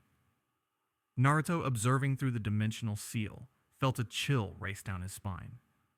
This isn't rage, he murmured, eyes narrowing. It's disappointment. Controlled. Absolute. Terrifying.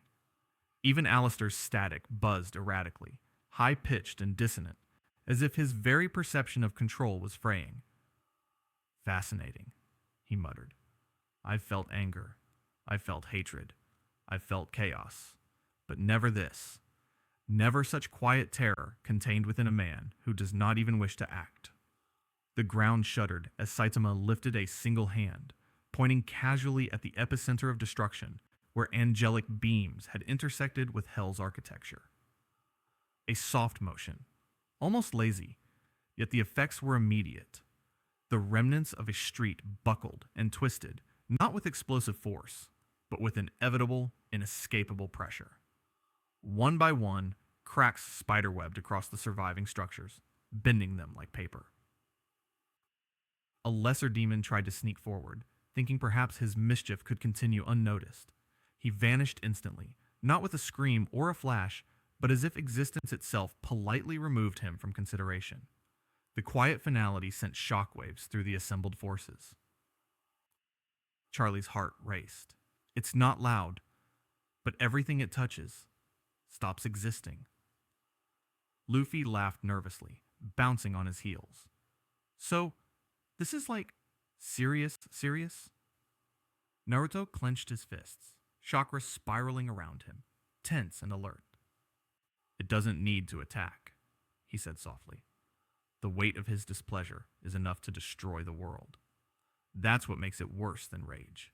It's judgment without emotion, and we don't know what he will allow to continue. Saitama's eyes drifted over the battlefield, sweeping across the alliances that had formed out of desperation. The fragile coalitions of angels, demons, pirates, and shinobi. His expression remained calm, yet every subtle movement carried immense, undeniable force. Alistor floated above the chaos, his grin wavering, his usual confidence shaken. Remarkable, he whispered. Anger as a weapon? No. This disappointment. A subtle, inexorable power that requires no effort to wield. The audacity of restraint is itself catastrophic. Charlie's wings beat frantically as she tried to appeal. Please don't let this get worse. You can stop this. You don't have to. Saitama simply turned his gaze toward her, still calm, still silent. And in that gaze, Charlie understood something horrifying. This was not someone who needed to be fought. This was someone whose judgment had already passed silently. Then, a faint tremor spread across hell, subtle at first, almost imperceptible, but the tremor carried with it a sense of inevitability, a warning. The closer any force approached Saitama, or the consequences of their recklessness, the more they felt the invisible weight of his quiet fury pressing upon them, bending reality and intention alike. Luffy's eyes widened. Naruto's jaw tightened, and even the angels faltered, their strikes slowing midair. Saitama exhaled softly, a sound that barely carried over the chaotic battlefield. And in that single breath, hell, and everything connected to it, felt the terrifying truth. The most dangerous emotion isn't rage, The most dangerous force isn't ambition or hatred, it is disappointment. And Saitama had already reached it. As the tremors grew, radiating outward in silent waves, a question burned in every mind across the multiverse. If this is only the beginning, what happens when the being who feels nothing chooses to act? The silence that followed was louder than any explosion, and the weight of it settled over every world, every realm, every soul waiting for what was coming next. Because now, the universe had seen the quietest, deadliest anger of all, and it had only begun to awaken. The air itself began to tremble, a low hum vibrating through every corner of hell, every ripple across the One Piece seas, and every chakra-saturated land of the shinobi world. Dimensional seams, normally invisible and rigid, flickered like thin glass under pressure. Reality, as fragile and mutable as it had ever been, began to strain against forces no one had anticipated. Forces that didn't shout or scream. Forces that didn't announce themselves. Saitama moved slowly through the ruins of Pentagram City, the faintest flick of his hand sending streets curling into themselves, buildings folding like paper. Yet his motions were absent of intent. He wasn't attacking. He wasn't defending. He simply existed, and the universe struggled to accommodate him. Sasuke's Sharingan flared, the Rinnegan adjusting the very perception of space around him. He extended a hand, chakra spiraling outward in intricate seals, desperately trying to stabilize the growing distortions. If we can't hold the barriers, if he keeps moving like this, multiple worlds will collapse, he muttered grimly. Each pulse of energy he projected only temporarily slowed the cracks from widening. Law floated above, calm but tense, Surgeon's hands manipulating the very fabric of reality. Impossible, he muttered under his breath, eyes scanning overlapping worlds, timelines, and energies. Saitama's presence. It's breaking metaphysical constants. I can't repair this fully without risking total annihilation. His instruments shimmered as space around them flexed, twisting unnaturally. Below, Charlie's wings flared, lifting her higher as she surveyed the devastation. He's not fighting. He's just existing. And everything around him bends, breaks, and burns because of it. Her voice quavered with a mixture of awe and terror. I thought the hardest thing was changing hell. But this is rewriting the rules of existence itself. Luffy laughed nervously as a ripple of distorted space sent him bouncing uncontrollably into the air. Whoa, this is crazy. Like, even the ground's freaking out. He stretched his arms instinctively, trying to tether collapsing streets with his rubber body, but even he couldn't fully compensate. The earth groaned, rivers of molten lava buckled, and fragments of reality drifted, as if weightless. Naruto landed beside Sasuke, chakra swirling at maximum output. We've dealt with Otsutsuki threats, dimension warps, and tailed beasts that could swallow continents. But this isn't about power.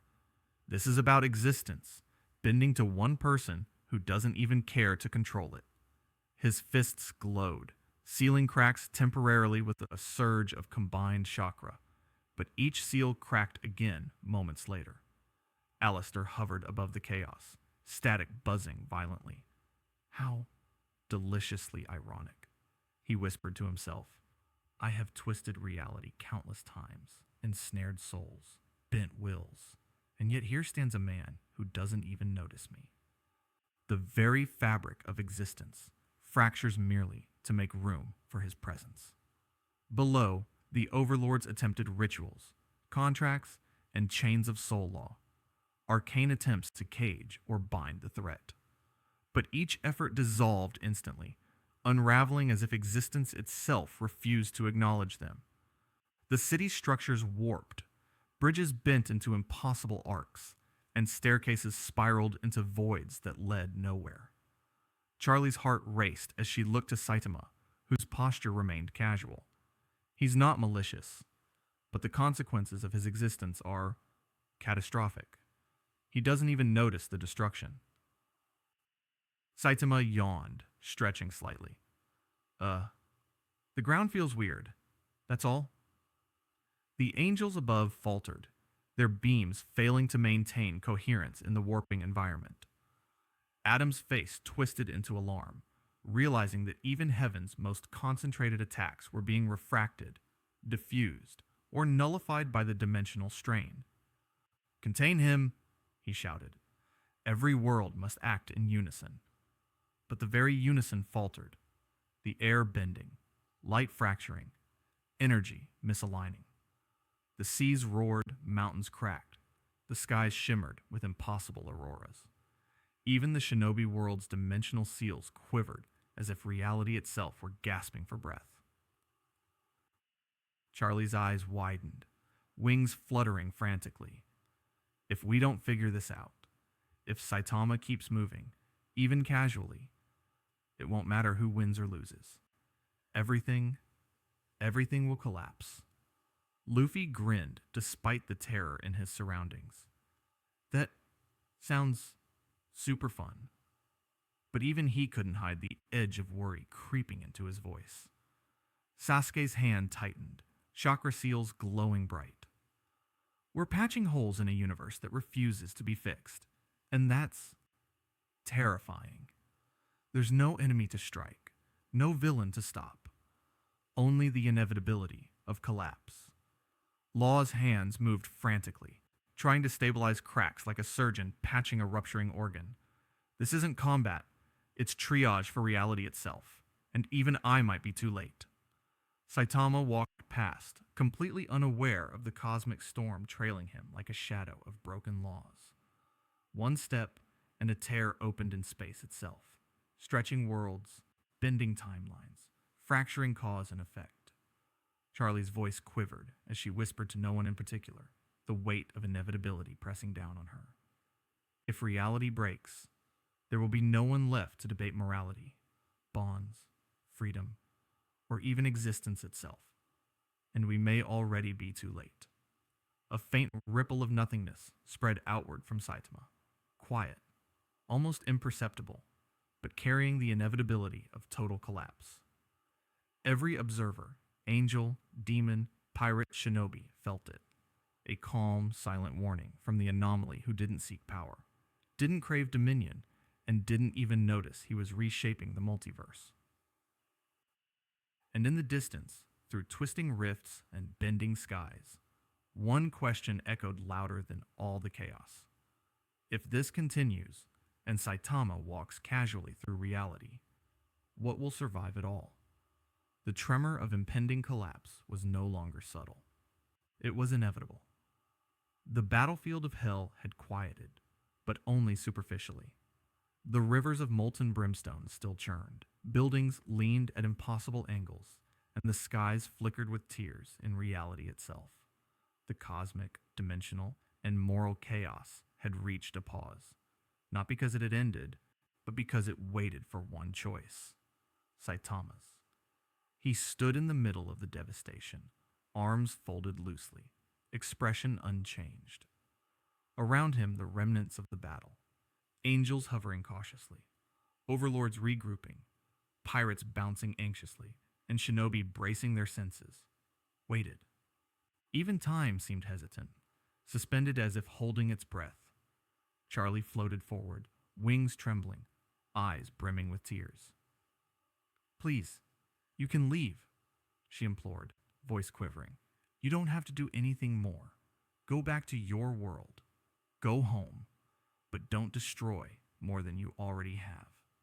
Her words carried desperation, hope, and fear all at once.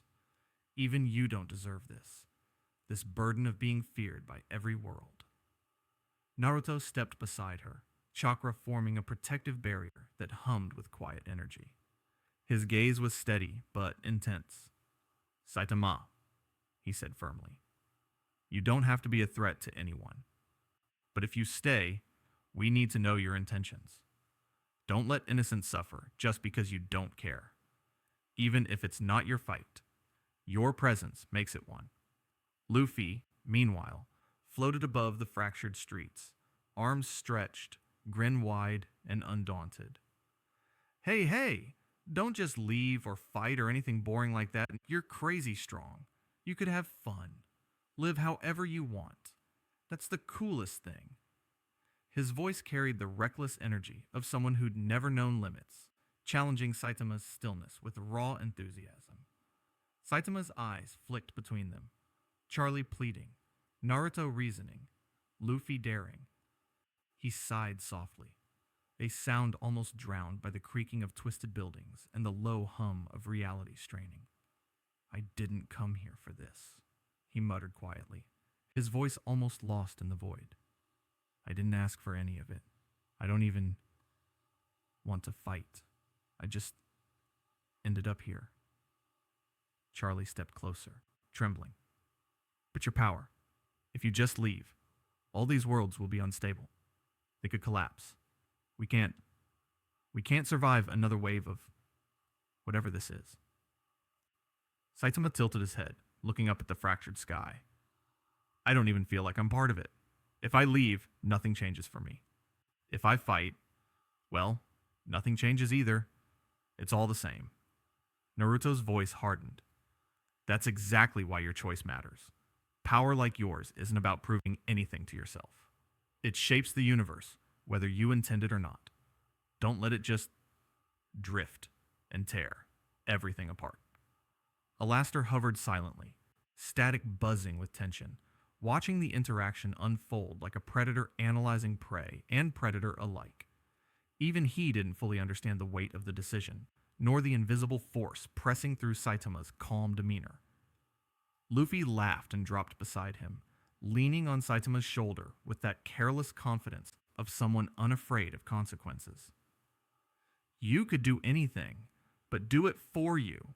Not because someone told you to, not because you're afraid, just because it's fun. Saitama rubbed the back of his neck. Fun. Huh. I guess I haven't felt that in a while. Everything's always the same. Fight. Win. Nothing changes. That's all I know. His gaze flicked over the broken streets, the trembling angels, the terrified souls. But if I do something, what will actually change? Charlie's voice wavered, but pressed on. A choice, any choice, could save lives, could give meaning to all this chaos. You don't have to care about it, but the worlds around you will. A faint ripple spread across the fractured dimensional seams, the universe waiting, holding, breathing. Even Law, eyes wide, paused his desperate attempts to stitch reality back together. The anomaly had a choice to make, and every existence across every connected world would feel the consequences. Saitama's hand twitched slightly. It wasn't a punch. It wasn't an attack. It was the smallest motion, the quietest shift. Yet the tremor sent the ground beneath them shivering, a subtle reminder that the weight of his power existed with or without intent. He looked at Charlie, then Naruto, then Luffy, and finally at the twisted, bending heavens. I don't want to fight anyone. I don't want to be a god. I don't want to be anything special. His voice carried calm finality, almost indifferent to the devastation around him. But then, just as the air seemed to still in expectation, Saitama's gaze softened imperceptibly, a faint acknowledgement that a choice could be made. Not because he had to, but because he could. And in that moment, the universe waited. Every being, angel, demon, pirate, shinobi, felt the tension like a living thing. The very seams of reality trembled, uncertain which path this anomaly would take. And the question, unspoken but undeniable, hung over all worlds. What does a god do when he never asked to be one? The pause stretched, pregnant with possibility. One choice could restore balance. One could seal him away. One could unmake everything. And Saitama, bored, indifferent, yet silently aware of the consequences, took the first step toward deciding the fate of existence itself. The answer was coming. and every world waited with bated breath. The air trembled with a tension that no weapon, no spell, and no army could match. The cracks across hell, the fractured skies above the one-piece seas, and the trembling dimensional seals in the shinobi world had reached their breaking point. Space itself warped like a thin sheet of metal under an unseen hammer. And in the center of it all stood Saitama, calm, almost casual, as if the impending collapse of multiple realities was merely a minor inconvenience. Charlie hovered closer, wings trembling, eyes wide with both awe and terror. He's going to move again, she whispered, her voice barely carrying over the low hum of twisting reality. And this time, it's not aimless. Sasuke's Rinnegan flared, forming intricate seals to stabilize the rifts. We can't hold them much longer. He's focusing. It's not aggression, but the dimensional fractures respond as if he's punching at them directly. Law, hovering above, tried to manipulate the seams with his room, slicing through space and stitching temporal fissures. Sparks of energy flashed across the warped skyline, but every repair effort met with subtle resistance, a force unquantifiable, unmeasurable, and terrifying. If he acts, Law murmured, everything becomes collateral. Every reality could be rewritten or erased. Luffy bounced nervously on the shifting ground, stretching to absorb minor collapses. Saitama, I don't think the floor likes you today, he shouted with nervous energy. Despite the chaos, his grin remained, a beacon of reckless optimism amid imminent catastrophe. Saitama's fist rose slowly, measured, deliberate. He wasn't swinging at a being, wasn't attacking a soul, wasn't even aiming at a threat. He was punching at the rupture itself, at the chaotic distortion threatening to unmake the worlds around him. The impact wasn't meant to kill. It was meant to mend, to compress, to realign the fractures tearing through reality. Charlie's heart hammered. He's not fighting them. He's trying to save everything with a single strike? The concept was almost incomprehensible. The idea that destruction could coexist with preservation, that a force capable of annihilation could also protect, was beyond every moral and metaphysical framework she had known. The space around Saitama twisted violently, folding in on itself like a collapsing star. Every crack widened, but the pressure built in concentric waves. Angels, overlords, shinobi, and pirates alike braced, their bodies buffeted by gravitational distortions and energy surges. Even the radio demon, normally untouchable and controlling, couldn't manipulate the field. The chaos wasn't chaos. It was correction. Naruto surged forward, chakra flaring around him as he tried to stabilize the rifts with sage-enhanced sealing techniques. It's insane. He's not attacking, and yet the universe reacts as if it's a threat. His voice carried disbelief and urgency in equal measure. If he misses, if he miscalculates, everything collapses. Saitama's expression remained neutral, almost bored, but his focus was absolute. One punch, precise, calibrated, not to destroy life, not to crush beings, but to strike at the imbalance itself. Every step, every motion, radiated control that no one could comprehend. The fracture points twisted violently. The walls of hell flexed. Seas rose and fell in response, and chakra flows around the shinobi world convulsed. Charlie's hands clenched. This is too much, and yet, maybe this is the only way. The worlds aren't going to survive a normal attack. Only him, only his method can fix it. Luffy shouted from above, voice cracking against the roaring distortions. Come on, Saitama. Punch it like you mean it. Not to hurt, not to fight, but to fix it. His words, wild and earnest, seemed almost absurd in the face of such cosmic tension, but somehow, they mattered. Sasuke's seals flared, struggling against the unfolding chaos. Everything is on a knife's edge. One wrong movement, one miscalculation, and the entire multiverse. He didn't finish the thought. He didn't need to. The consequences were clear, and every observer could feel them pressing against their very souls. Saitama's fist moved forward, slow but unstoppable. The vacuum around him deepened, absorbing space like ink in water, pulling fractured dimensions toward a single, coherent point. The worlds groaned, twisted, and aligned against one another, resisting, protesting, and bending. But Saitama's force was not malevolent. It was absolute, corrective, inevitable. Charlie whispered, barely audible, "Can destruction actually save creation?" The moment stretched, eternity compressed into a single instant. Every being, every shard of fractured reality, every soul caught in the distortion held its breath. The punch was coming, the final strike aimed not at an enemy, not at an obstacle, but at the wound tearing through existence itself. And as Saitama's fist collided with the dimensional rupture, the universe held its breath, teetering on the edge between total annihilation and a restoration born from a single, incomprehensible act of controlled power.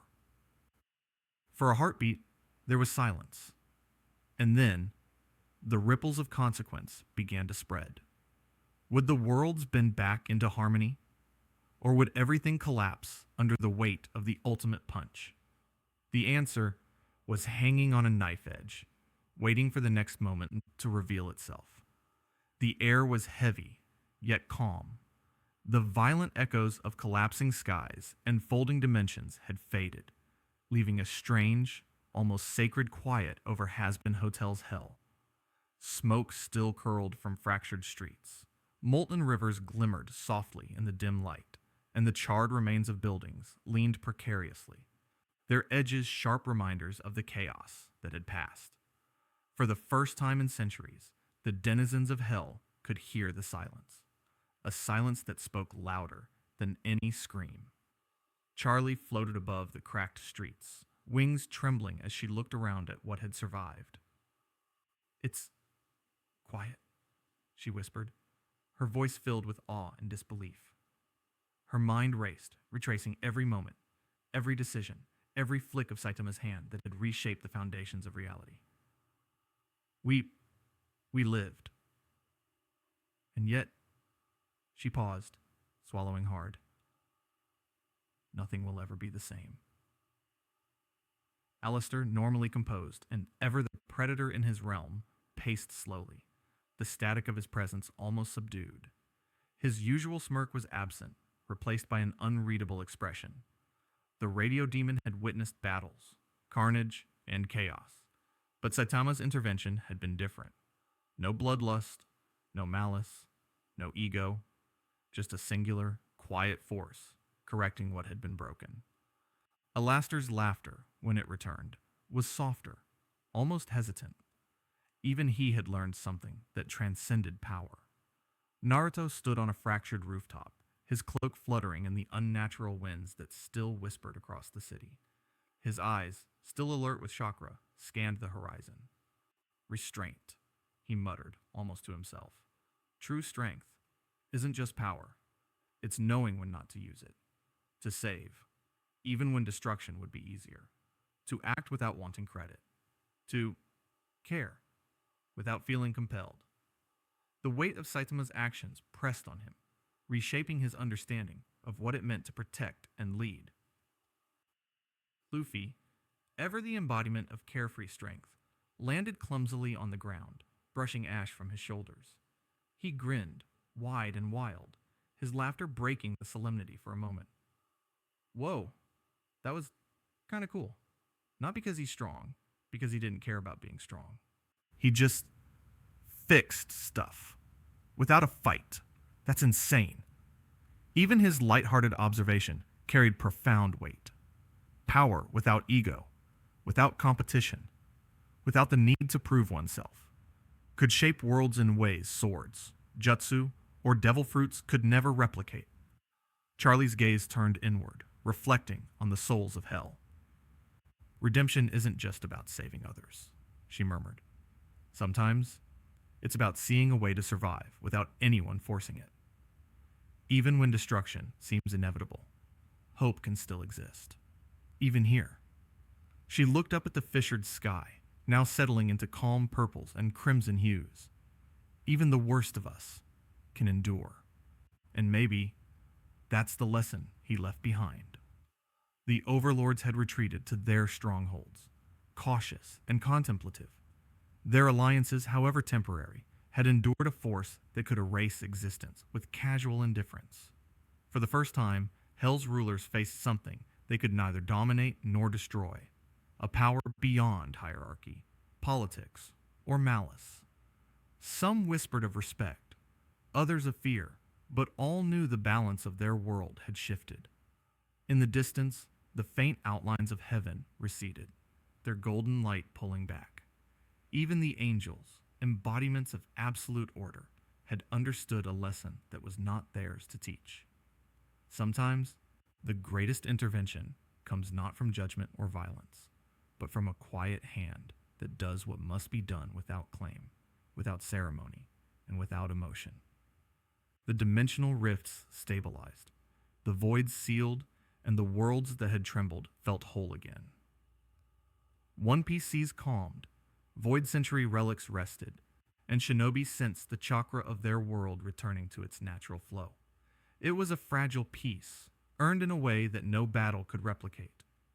And yet, Saitama was gone, the anomaly, the invader, the silent force of cosmic correction, had vanished without trace. No fanfare, no words, no acknowledgement. Only the aftermath remained. Broken streets, bruised worlds, and hearts weighed with understanding. Charlie's eyes glistened with tears. He didn't stay. He didn't want to, but he left something. A reminder that power isn't about destruction or domination. It's about purpose, or even the absence of it. Naruto knelt on the ground, hands resting lightly on a fissure that had once threatened to swallow everything. And even without wanting, even without hate, even without ambition, someone can still change the universe. Luffy stretched his arms toward the fading skies, grin unwavering. Crazy guy. I hope we meet him again. But if not, we learned something from him anyway. And in that silence, the worlds exhaled. Hell had survived, battered but alive. Heaven had retreated, thoughtful and wary. One Piece, the shinobi world, and the fractured edges of all realities felt the echo of a lesson unspoken but deeply understood. True strength need not fight. True power need not demand. And sometimes the quietest presence leaves the loudest impact. Yet, as Charlie gazed at the horizon, a chill brushed her spine. The invader was gone, yes, but the questions he left behind lingered. If someone with that power returned, what then? Would the worlds be ready? Or would the silence after his impact be only the calm before another storm? And in that lingering uncertainty, every soul, every being, every ruler realized that Saitama's presence had not just saved them, it had changed them forever. The silence after impact was not peace. It was a reckoning. The whispers began softly, at first like wind through cracked streets, carrying tales of a bald man whose strength defied understanding. By the time the stories reached every corner of Hell, the seas of One Piece, and the shinobi lands, they had become myth, almost impossible to believe, yet undeniable in their impact. The man who had walked into Hell, unbothered, uninterested, and yet capable of bending reality with a single punch, had become a legend. In Hell, demons spoke of him in hushed tones. Low-tier imps and overlords alike repeated the story. A man who did not seek power, did not crave dominance, and yet could erase threats, mend chaos, and leave worlds intact with almost casual effort. Charlie's wings carried her above Pentagram City as she listened, both relieved and unsettled. He didn't come for us, And yet he changed us, she murmured. Redemption, morality, and purpose felt different now.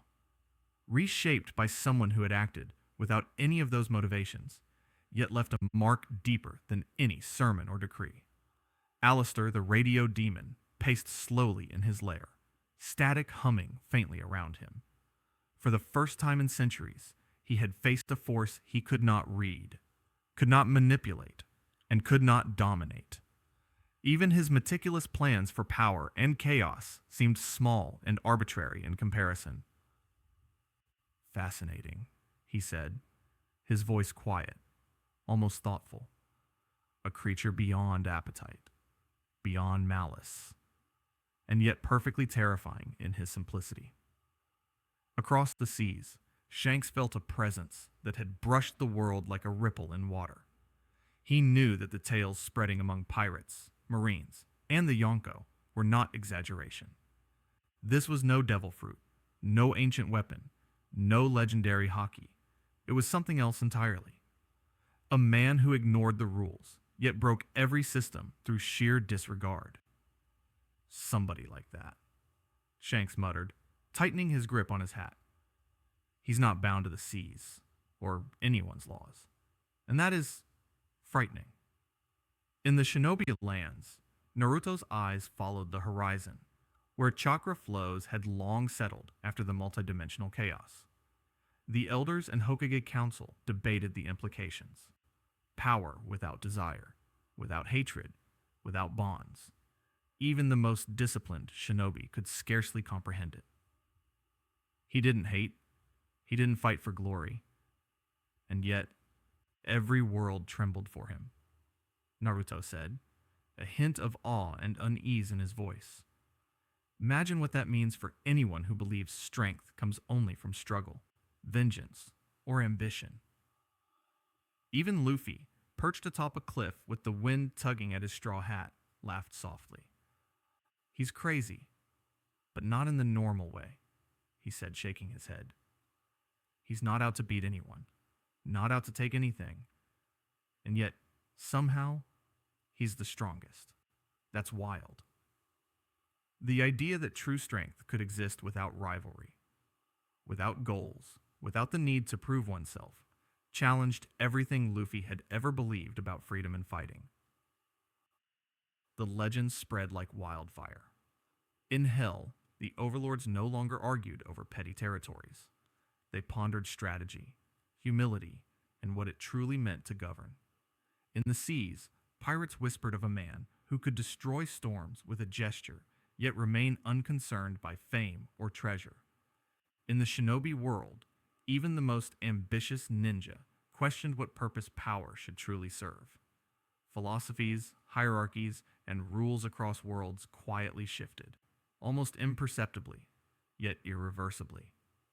And yet, Saitama was nowhere to be found. Some said he had returned to his own world, bored of everything he had seen. Others claimed he wandered endlessly, seeking a challenge that might, just once, excite him. In the dark corners of Hell, rumors circulated of a shadow glimpsed on the horizon. A bald man smiling faintly, as if acknowledging that the next chaos could be interesting. Charlie looked out at the sky, now tinged with calm purples and golds, and whispered, he didn't stay, but maybe he never needed to. Maybe the lesson was enough.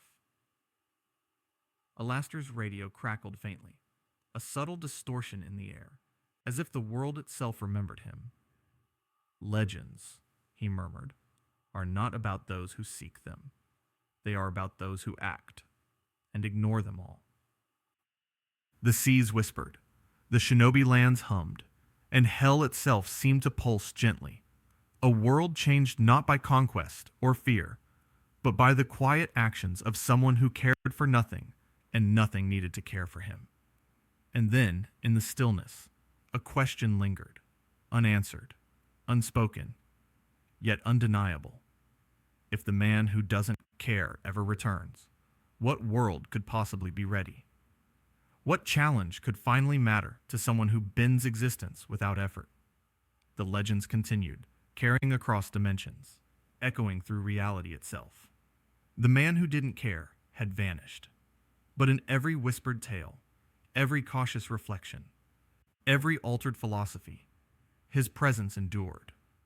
And somewhere, beyond the edges of known worlds, perhaps Saitama walked on, unbothered, untethered, and waiting for the one thing that might finally feel like a challenge.